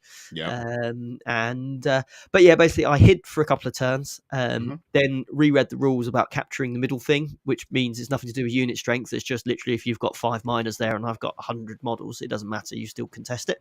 To realize that had to come out. And took a load of shooting in the face, which killed the Terrorgeist, almost killed the dragon, almost killed the Blood Knights, but it didn't quite kill the Blood Knights and didn't quite kill the dragon, which means the dragon made it in, the Blood Knights made it in, despite the dangerous terrain killing 3 Blood Knights on the charge. Then literally just started ploughing through stuff, and by the end of the game most of his stuff is running, which means I'm getting 50% of basically everything. So I think it worked out at 15-5 for me, I think. So decent victory. It's the sort of game where if you know you're getting first turn, you put everything in a line right in front of him and just wang it into the middle. he can't kill everything, and turn 2 you're in combat. But if you don't know you're going first turn, you take 2 turns of that shooting, then I have nothing left. I just have infantry left, and I don't know what happens if I just try and run infantry in front of those guns. So it's Well, they interesting. got to shoot something. You got, yeah. I mean, they have to. So I don't know. I'd play it differently probably next time, but Yeah. clearly it was still a big enough win that it didn't really matter. But it was only because I managed to get in combat in the last turn and make everything run away. So Could have been it could have closer.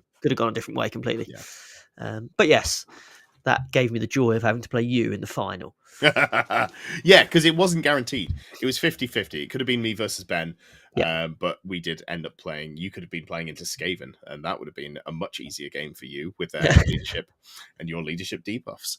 So coming into the final game, these are... There we go. That's Lewis's army. And the last time we played, the game got pretty scrappy. Honestly, neither of us played it super well. But in this game, you just bunkered up your army like a dickhead.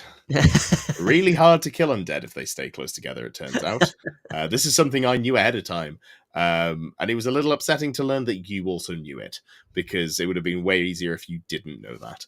But there's your army. So skeletons in the middle, Graveguard on the right, from my perspective. Blood Knights on the left, a couple of units of dogs, quite handily screening out the left-hand side. Basically, they were off to each flank to stop my scouts, and then they reserve moved in after the scouts were deployed, which was a nice little piece of tech that I hadn't seen, but it was, really solid. Warhammer says 50 people watching and only 9 likes on the video. Let's go, boys and gals. Who are the 41 people watching this video that haven't liked it? There's 54 now. That's a great point. Call to action. Likes and shares and all of those stuff really do help the channel, which people have been doing, and I'm super appreciative of. But I am once again asking for you to click the little thumb. So great. Thank you for reminding me to do my job more. I appreciate you. You get a thumbs up from me. So here's your army, and here's my army. I did set up the camera to record, and then I was like, oh, hold on, there are multiple issues with this, like catching other people in the background without their consent, and also audio, and I was like, let's just not film this. So a lot of swearing when he's playing games as well. So, that bit's fine. That's not a problem at all. What is interesting about this deployment is actually, I think before I deployed in a way that helped you, and this time I just deployed my way and kind of forced you to play around me, but also because you've got so few drops, you have to put your dragons down before I put mine down, which meant what you can't see in this photo is my dragon is way off to the far left of the board. That's true. So I knew that one of your easiest ways to score loads of points into me is to put your better dragon into my dragon and just kill it. Because I win that combat. You win that combat 9 times out of 10. There's nothing I can do to beat that. So, come on. I don't stay the whole game like that. We haven't got there yet. I do try and move forward, but Ed does a very good job of stopping me. Yeah. Why can't you play fun like me by taking 1,000 points of dragons? You fuck. So you did move forwards. Credit to you. But A, you move forwards in a bunker. Rude. And B, you move forwards very slowly. Yes. Very slowly. So let's talk about that. I didn't get Pillar of Fire again, which sucks because I didn't get to use my template, but also this would be an amazing game to be able to just like hit you multiple times with. Yep. That'd be really nice. That makes it very difficult for me to do the bunkering, which I feel like if I've got Pillar of Fire, I feel like I'm very favored in this matchup. Yeah. I feel if I don't have Pillar of Fire, I'm sad. That's the long and short of it, because your screams actually threaten my dragons. You ignore the 4-up part of my ward. You just give me a 5-up because it's not got a strength value. So yeah, you can kill a lord pretty comfortably if you get enough leadership debuffs and I roll poorly. But so spells and other abilities. You went first again. Yeah. I got the +1. I rolled like a 2. You rolled a 5. Let's go. I looked at that dice. I was like, fucking again. I think I managed to hide how concerned I was that I wasn't going first, but it was a matchup I definitely wanted to go first in. That's for sure. I wanted the positioning before you got towards me. Yeah. Because I mean, my plan here is, I look at your list, and the skirmishers are kind of annoying, but they don't threaten me in the slightest. They do fuck So- all into undead. Like, Exactly. it's so sad. I need to get into those dragons. I need to get into those cold ones and start picking up points. Oh. But what I can't do is feed my stuff to you piecemeal. I need the bunker to get to your cold ones. I need the bunker to get to your dragons in one piece, Yep. in one big lump, rather than kind of chucking stuff at you in little bits. And what that relies on really is a little spell we like to call Hellish Vigor, which gives my slow moving infantry the reserve move special rule, which means they go from moving 5 inches a turn to moving 10 inches a turn, which is a significant difference. But have no fear, because I always start the board, obviously every game I'll start out of dispel range, and I have extra +1 to my cast, so I'm casting on +5s, which means my opponent, basically, if I just roll like a 5 or a 6, needs to roll a double 6 to stop the Hellish Vigor. So I'm not concerned at all until Ed rolls the double 6. Well, if we're being technically correct, you rolled a 5 to cast it, and I remember because I was like, God, I need an 11 on the dice. I got a 5 and a 6. I'm like, huh, neat. That's pretty unlikely, you know. That's, what is it, 1 in 12? I mean, sure, I'll take that. That's that was pretty sweet. And you cast a remains in play spell as well. Which one was it on your turn 1? I can't remember. Vortex. Spiritual Vortex, of course, the only remains in play spell that you have, I think.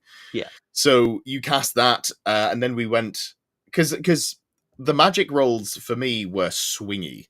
They were never average. They were incredible or awful. There was no in between. So turn 1, I dispelled your Hellish Vigor. And this really stimmed your game plan. You find out about it before you move, but then you kind of just trundle towards me and you don't really do much on your turn 1. Was there anything else that we missed other than me dispelling you and you going, Not really. I mean, ultimately, because if I can move 10 inches forwards, looking at the board as we can see it on the screen now, if I'm 10 inches further forward there, I am almost at those woods, which means the ability for your skirmishers to kind of get extra turns of shooting into me is very much reduced. So I'm just putting pressure on immediately. And this is how I play a lot of the games. Obviously, the infantry literally just hammer forward as quickly as possible and start putting pressure on and start making you make tricky decisions. And any game of any war gamers will know, if you make your opponent make difficult decisions, they're likely to make mistakes. And then once you've done that, if you can exploit them, then happy days, which obviously you do to me. That's later in this game. So it just allows me to do that. But I mean, it's not the end of the world. I position the Blood Knights to be annoying for some of your Shadow Riders. The Terrorgeist is there trying not to die, and the dogs are just doing their screen thing. And it's annoying, but it's not, at this point, it's not terminal for the game. It's just slowed me down. It's lost me a turn basically of getting shot at. But I don't. And you went first, so it kind of evens out in the wash. You're just 5 inches closer than you would have been if I went first. So yeah, it's fine. I go into my turn. I try and fate to dispel the necromancy remains in play, and I double won it. Fortunately, not a miscast because it is a fate to dispel. But I was like, huh, double one. Cool. All right. I've hit both ends of the luck. I've got like the 11 to dispel. I got a double 1 to dispel. Cool. Sweet. Let's go on with it. I then tried to Arcane Urgency my dragon. I didn't get it off, which was... here's the thing. You have a once per game reroll with a sorceress, which is good, but you find that you fail the spell and then the reroll weirdly often. You only need to roll a 6 to get Arcane Urgency off, which, like, if you're rolling twice, that's what? 5 is... I think it's less than 20% of the time that you fail Arcane Urgency if you roll it twice. But it feels like it's only 20% of the time that you get it off. Obviously, it's not. I'm just whinging. But so I rocket my dragon out and then fail the Arcane Urgency. And I'm kind of like, I've positioned so it's not awful if I go, if I fail the Arcane Urgency, because obviously it does happen. But I'm like, oh, this sucks. I don't get to position in a place I want to be. Ugh. I don't like this. This is crap. I also do some shooting. I kill some Graveguard. I kill some skeletons, just some incidental firepower. I drop 1 unit of wolves to 1 model. I'm like, cool. That's not dead. That means it's going to be full immediately. That's sweet.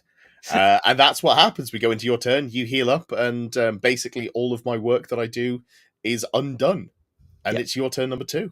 And this is ultimately the reason that the repeater crossbows don't scare me in the slightest. They because shouldn't. You can't kill me faster than I can res my guys. So Yeah.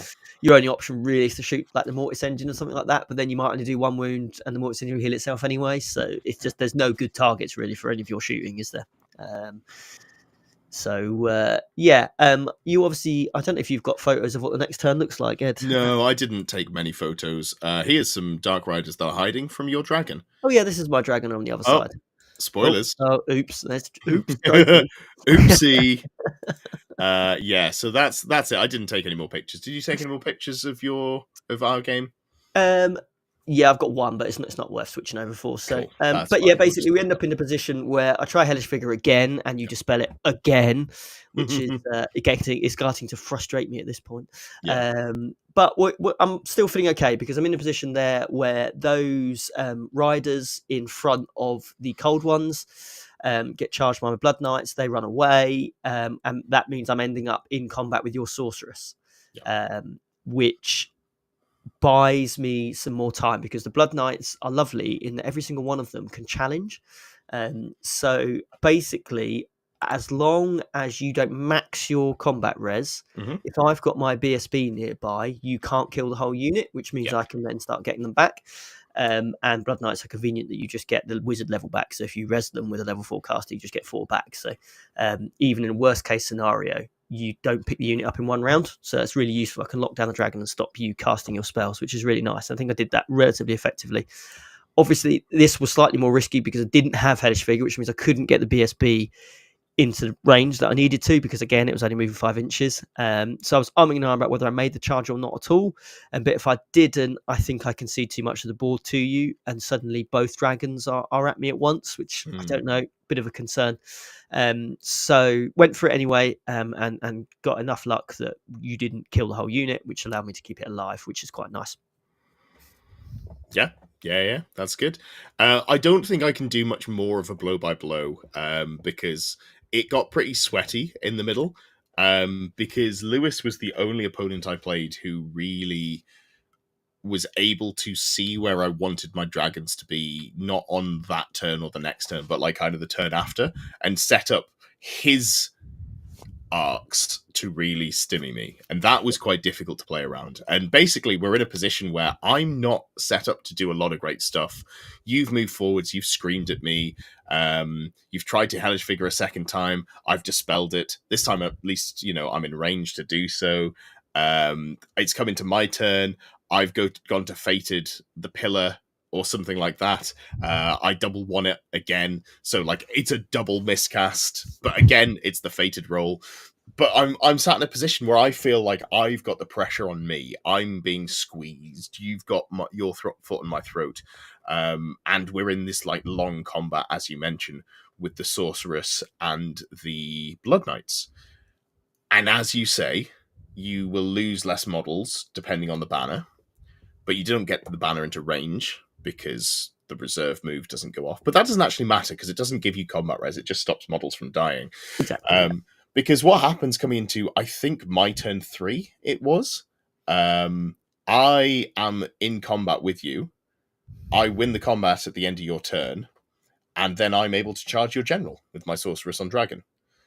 And that is good for me because at worst, I think I'm like, by the time, like, I'm comfortable that I'm going to win the combat. I'm not expecting to kill you, but I'm comfortable I win the combat, I probably push you back, and I think there's a good chance that I'm probably out of your charge arc of anything meaningful. I don't know that you'd be able to get anything into my flank realistically from how it's positioned. So I feel pretty good about this. And this is where it's huge that Hellish Figure doesn't go off because this is a common tactic that I use against dragons in general and against any tough unit, is that you move the infantry forward, you move the Mortis Engine forward, and get the Mortis Engineer into screen range, put all the debuffs on. So obviously you're rolling at -5 off your leadership, which you clearly still pass because you're a knob. But I do a lot, in theory, I do a lot of damage to that dragon. And if I can, the Blood Knights have done 2 wounds to it by this point. So it's only got 6 wounds left. So if I drop 3 or 4 wounds off that dragon, okay, it likes charging the Mortis Engine, but there's a risk there. And obviously with the Hellish Figure, you can then shift the Mortis Engine backwards and move the infantry to close the hole. in my head, I was still playing with Hellish Vigor and I didn't have it. So that's the mistake I made. I left the opening open. Yeah. But again, I'm not 100. And obviously, you pass your leadership test. You don't take many wounds on your dragon. We don't get any wounds on the dragon at all. So it's still effectively a full wound dragon charging into the Mortis engine. Now, again, I'm not, as was the case in the Chaos matchup, I'm not initially concerned by the first charge. It does not bother me because the Mortis engine should be able to tank. It's got 4-up ward save, 4-up armor, 4-up ward, 5-up regen. So it should be able to tank. It's sitting next to the BSB. It's got Indomitable too. So you've got to do a lot of overkill to finish the Mortis engine off. So I'm like, okay, it's annoying he's charged me. It's frustrating because it's a silly mistake to make. I shouldn't make that mistake. If I don't have Hellish Vigor, I just don't go for the Scream combo and I just accept I'm not going to Scream that turn. Yeah. But you obviously make the charges to the Mortis engine, and everything just abandons me at that point, and you do. Well, let's go blow by blow. I cast my Hammer Hand. Yep. Great spell. Love it on a sorceress if you ever want to get into combat. Really enjoyed using Hammer Hand actually this weekend, and I think I get a wound through with Hammer Hand. I'm like, yes, Hammer Hand doing the Lord's work. I make you make a save from the sorceress's hand weapon attacks. You definitely pass that one. I do the claw and bite attacks. The bite goes through. So some dragons, the bad or less good ones, I guess, have a, like a bite, a beak bite, which is no AP, but armor bane 2, but damage 2. I didn't roll a 6, so you had a 4-up, a 4-up, and then a 5-up. You failed all of those, which was really lucky for me. So I was like, oh, sweet, that's 2 damage. And you're like, oh, okay. So you knock it down to like 5 wounds. I roll my claw attacks. I think I get one of the claw attacks through as well. Like, okay, cool. I've done like 4 wounds here. This is great. And you slap back. You do maybe a wound. I can't remember. You do 1 wound. And I'm like, okay, cool. This is good. I'm feeling good. I'm going to push you back. I've kind of got myself out of a little bit of the sticky position I'm in. Stomps. Let me roll my stomps. 5. All wound. And then you fail, I think, all of the saves on your 4-up ward. And then you pass like 1 or 2 of the regens, enough to survive on a single wound. And then we're like, even if you roll a 3 on the banner, you still crumble to death. Yep. And you did. No amount of Indomitable saves you there. Yeah. So that was cool. Yeah. Really, really nice. And then your entire army starts to crumble, which was less effective than I thought it was going to be. Yeah, my army's not. The only thing that's particularly vulnerable in my army to crumbling, whilst the BSB is still alive, is the Terrorgeist, because she's got such shit leadership. Obviously, the dogs die immediately, but they're 40 points each. So that's actually good for you. So what happens is I overrun into the. I think we actually thinking about it now. Oh no, sorry. This was later. So you crumble. The dogs are fine here. They pass the tests. I think everything's fine, honestly. Yeah, it's not too bad. Yeah, because the rerolls, I don't think anything takes any wounds at all. And then that's the end of my turn. We go into your turn. I've overrun the sorceress on dragon into some dogs. What's going to happen is I'm going to kill them in combat. Because I win, I'm going to test to restrain. I'm going to turn around and just charge into the back of the Graveguard or something. There's a big unit that I'm going to get loads of combat res into and just crumble over a couple of turns. Great stuff. And then you roll your crumble tests. And you're going through and you're like, oh, I failed here. I re-roll. The Terrorgeist takes 4 wounds. And then you roll those dogs. They all die. And you're like, I could re-roll that. And you just sort of stop. And then you're like, I could not. Then you don't re-roll it. So the entire unit just dies. And I'm there like, yeah, no, that's good. Not using your re-roll so that your models die so I don't get to turn around. The good tactical play there. That sucks for me, but it's fine. Dragon facing the wrong way. Yeah. That buys me a turn. Yeah, and then you've basically with all the maneuvering you've done, you've managed to get my dragon caught in a 3-way charge between some skeletons, your lord on dragon, and the Terrorgeist. Do you want to talk about that one? Yeah, exactly. So, and this was kind of the original plan anyway. So the Mortis engine dying was a real fuck up. But I'd engineered the situation where my dragon had got behind yours. The Terrorgeist was kind of off to the side of it, and he was kind of trapped in near some skeletons. And you didn't have that many options of what you could do with your Dreadlord. So I was really happy with how I'd positioned that, because it basically meant that if you were to commit to a combat, you were going to really struggle, but then there was not that many options to run away because you were effectively completely surrounded. So I managed to engineer that triple combat situation and use the challenge from the Skeleton Champion to mean that you've got some combat res, but you've got a flank, a rear. I've got 3 ranks of the skeletons. I've got banners. I've got close orders all over the place. So you lose that combat by a lot, and obviously I'm doubling you out. Mhm. So you don't have the option to fall back in good order. You pass the first leadership test on like a 1. So I max my combat res and I Yeah. lose by 3. So it's not unlikely that I pass this one. Leadership 10 general, I'm not debuffed at this point. Yeah. So all I need to do is roll a 7 or lower. I think I literally roll a 7 or maybe Yeah. a 6. So I'm like, oh, cool. Neat. Happy with that. And then we have a long chat about give ground. It doesn't work the way that I thought it did, but basically the result is the same. I was expecting the entire unit to just be in combat still because I was surrounded on 3 sides. Yeah. But we work out that actually because my give ground doesn't escape from being in engagement range of all of the units, I just stay where I am and I'm Don't really effectively cool, yeah. locked in. I was like, okay, cool. I just thought we were doing the same thing 2 inches that way, which would have been better for me, to be clear, because you'd have been out of range with the BSB on a couple of those units. Exactly. But, Yeah. you know, net result the same.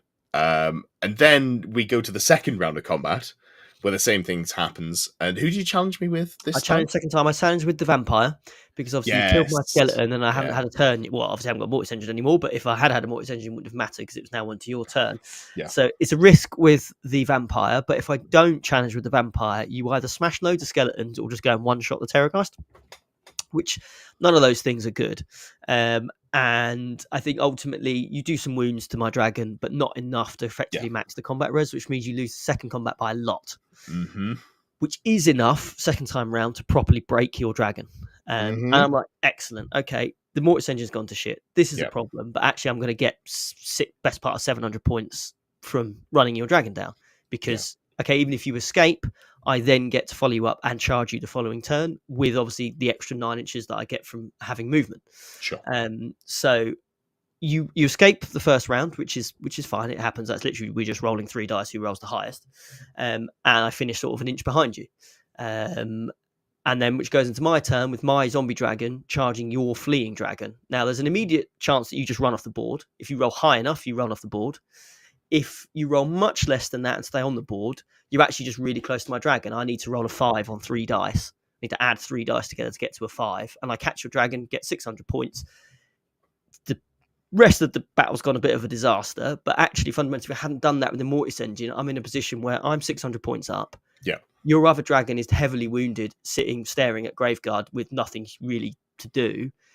By this point, I've whittled down a lot of your cold ones, and your skirmishers just aren't able to do anything in the matchup. So then I'm feeling really confident. But what actually happens though, outside of the dreamland?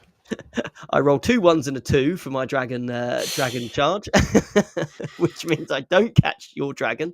Nope. So I don't get any points for killing it at all because it then rallies and it then just spends the rest of the game running away from my dragon. Yeah. Good stuff. Which turned the 15-5 loss that it ended up being into a much more respectable sort of 11-9 sort of situation, I think. So, it is what it is. But I think other than the Mortis Engine mistake, I played it about as well as I could. I'm obviously you're now moving on from Dark Elves, but played that matchup again. If I don't make that mistake, I think there's a good chance I walk away with a solid result there. Yeah, I think be arrogant to say, but I think I could walk away with a decent result. Yeah, I think I'd want to play it very differently. I was too willing to be like, oh, you've deployed opposite me. I guess I'm just playing in the center. I don't need to do that at all. I should just be like full sending over to the left and be like, oh, hey, you've got a dragon. You can charge me if you want. You can hit me first. I don't care with your biting blade. And just like try and pick off that or like get a charge into the Terrorgeist and just really bully you with the maneuverability and just use like the 500 points of chaff that I have or 700 points of chaff to play the delay game and just be frustrating and like try and get the Cold One riders into combat with the Blood Knights or something like that. Even if I'm not planning on winning, just tying them up for 3 turns would be great. Yeah, that'd be solid. But yeah, and that was that. At the end of that game, I was 5-0 and you were 3-2, which you got a little bit of a rough end of the draw there, having played all of the podium finishes, I will say. Although that said, I did play, I think it was like numbers 6, 7, 11, and then a little bit low down the chain as well. So I had a relatively hard run at it, especially with the lists I was playing against: triple dragon chaos, double mortuary cult, Jack Skaven, and then another undead. There were at least three big meta lists in there as well. But yeah, it was a great weekend. Good result. It was nice to get the win, and now I can go on to the final picture. Champion. No, Champon. Champon. Yeah, I'm not sure. I think it's a pretty consistent issue with that print, which is fine. It's funny, honestly. So, the one I think I've got one that says sportsmanship. That doesn't have an eye on as well. I'll have to dig that one out. I don't like the eyes. Yeah, well, I think it's just quite narrow, so it doesn't necessarily print super well.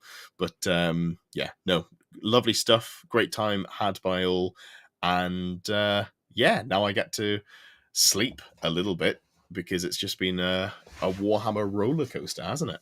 It has, yes. I'm looking forward to a weekend where I'm not playing. I'm just going to have a nice break.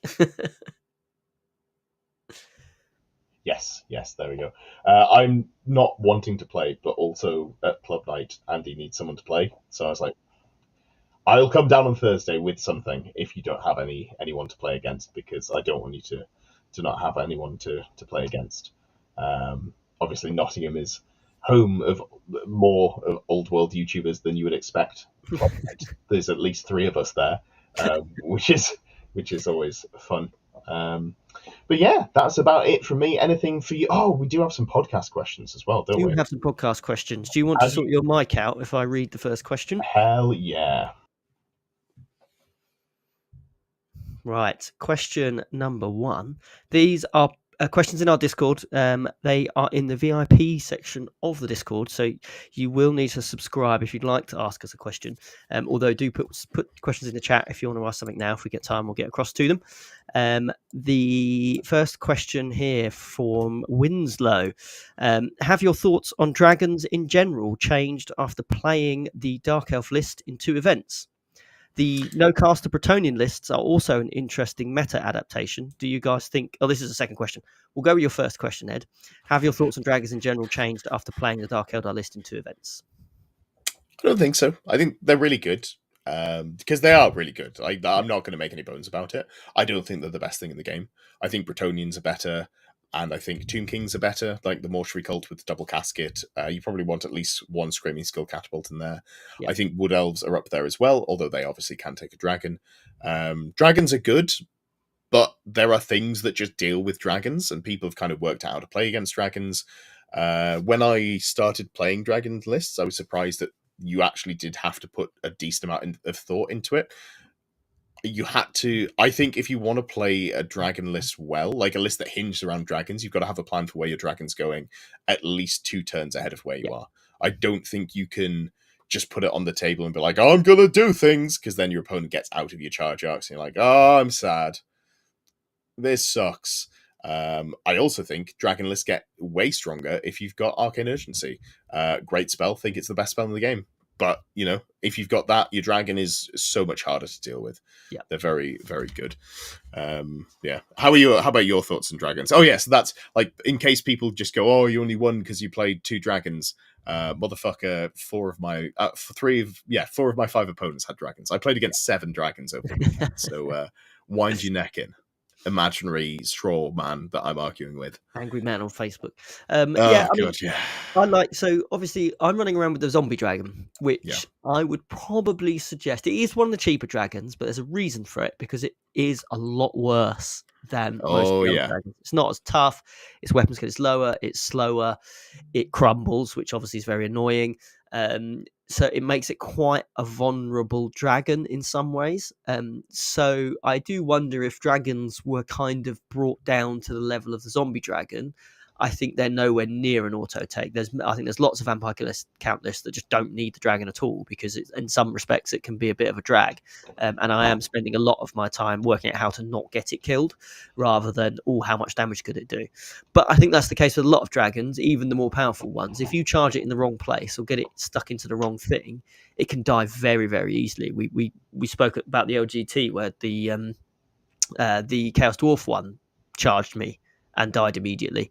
So if you just think they're like these unstoppable battering rams, that's not exactly the case. Sometimes, if play them correctly, they can feel like unstoppable battering rams, but that does require a level of skill to play. So I think they could do with a bit of toning down, but I mean, they are expensive as well. Like, you lose your Dark Elf Dragon, that's basically 700 points you're giving to your opponent, which that just in and of itself, that's enough to lose a game outright. Don't get me wrong.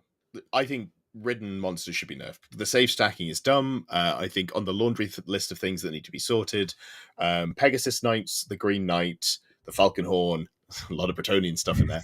Pillar of Fire, dragons, probably Casket of Souls. That, like, the way that plays is probably not okay. Screams. And just infantry not being good enough. I think if you fix all of those things, we've got a really good game on our hands, and I'd be super jazzed to see what that looks like.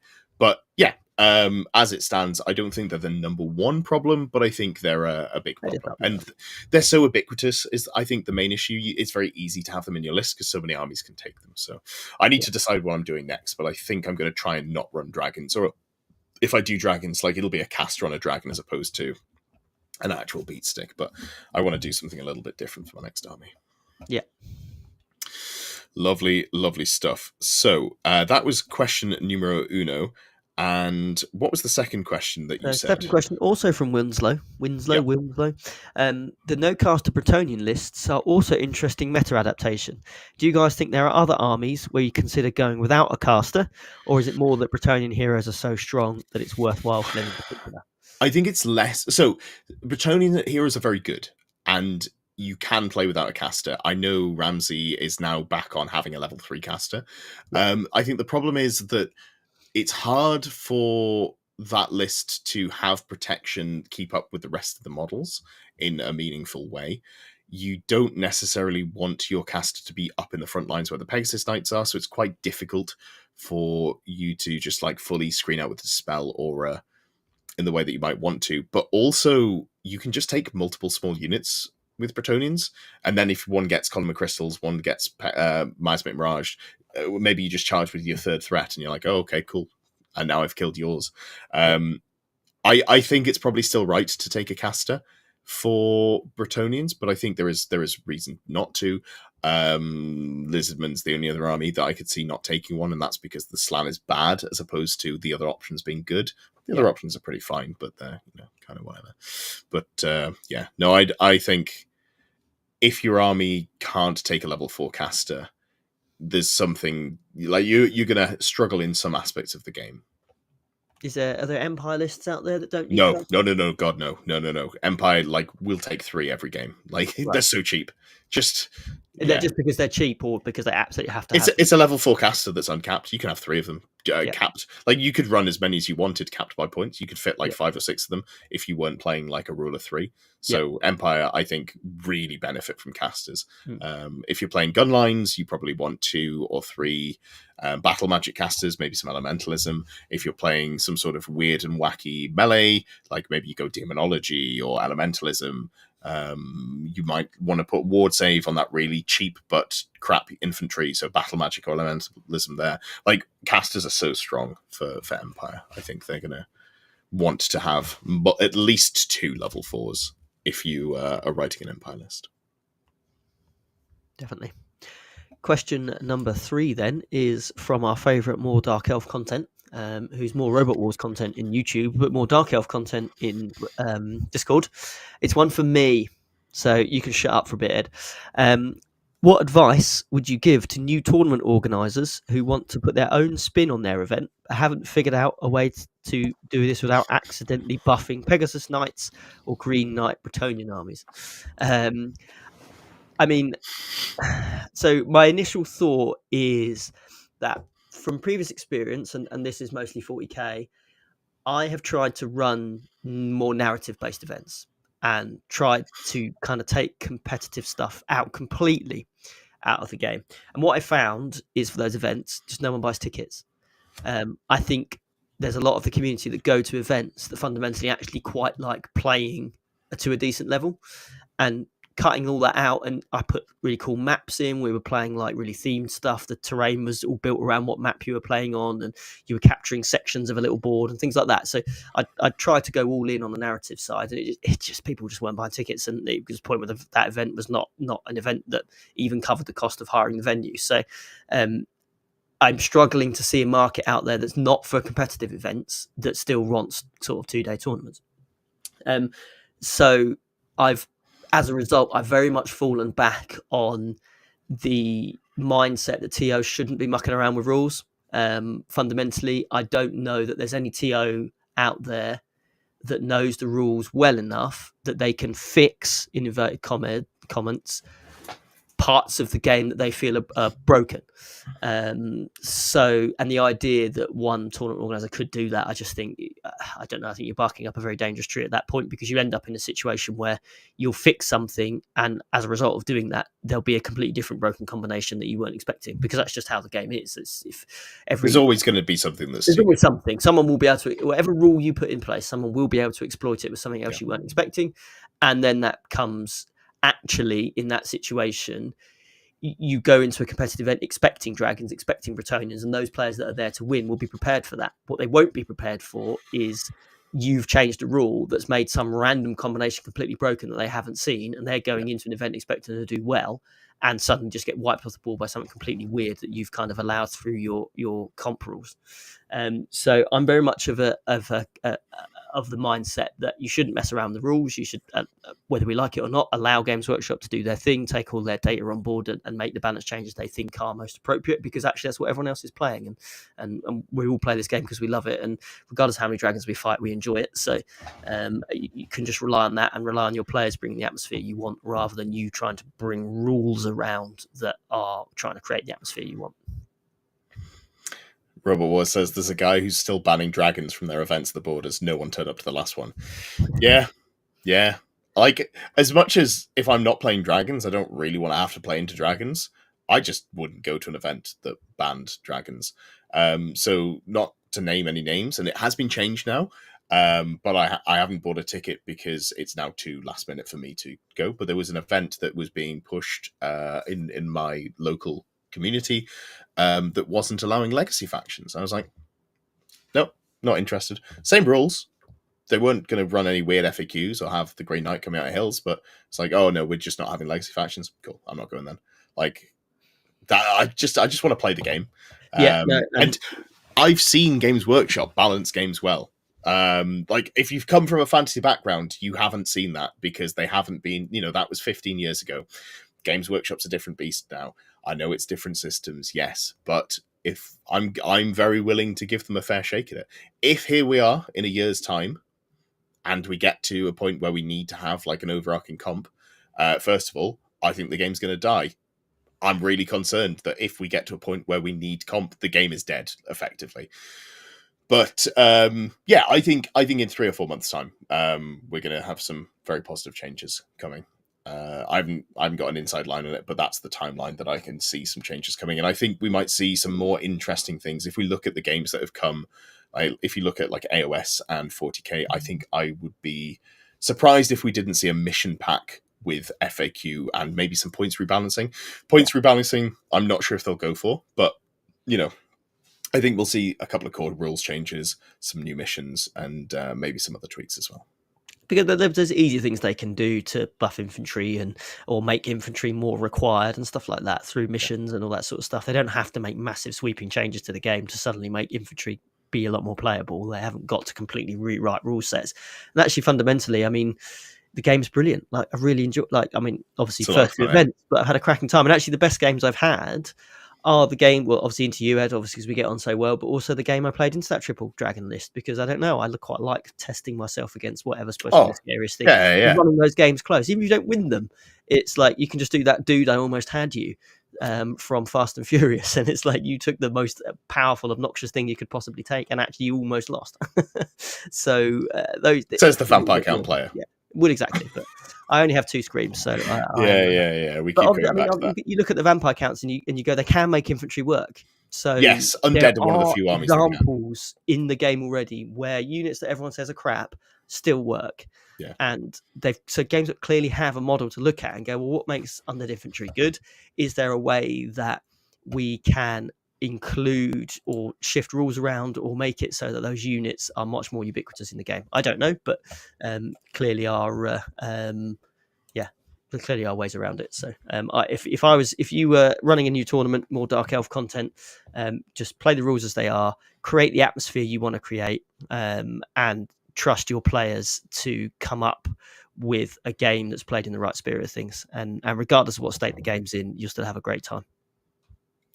Yeah, and just moderate the games basically. If you are running a tournament or a gaming group and you've got one person who is a problem, not because of the lists, but because of who they are as a player, have a word with them. And if they continue to be a dickhead, just get rid of them. Just ask them not to come back.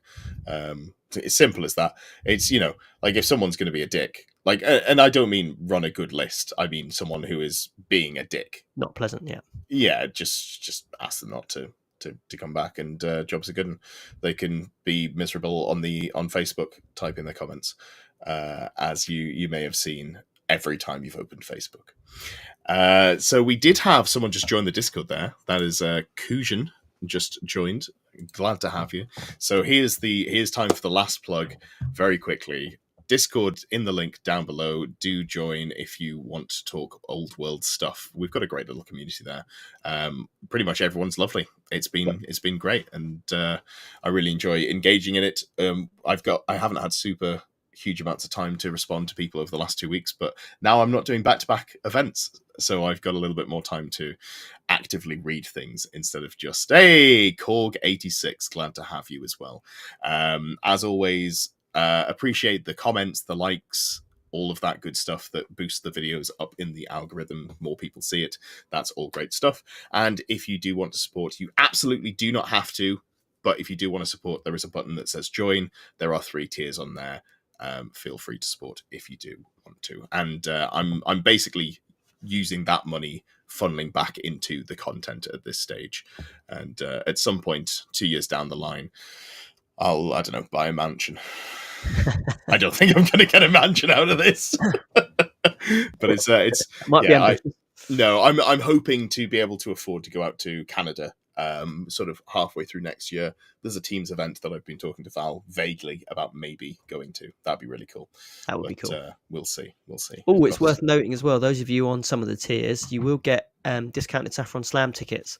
All of the 2025 events are now up. So I haven't advertised them yet, but you can buy tickets for them. So if you do want to come and experience some of the Saffron Slam action, then, and you are a subscriber, please don't pay full price. You'll probably get more than your subscription's worth off on tickets if you want to come to lots of events. So do get in touch. Yeah, absolutely. We will be talking about events more in the upcoming year. We've got 5, or rather Lewis has got 5 that we will be promoting, obviously, down in Saffron Walden.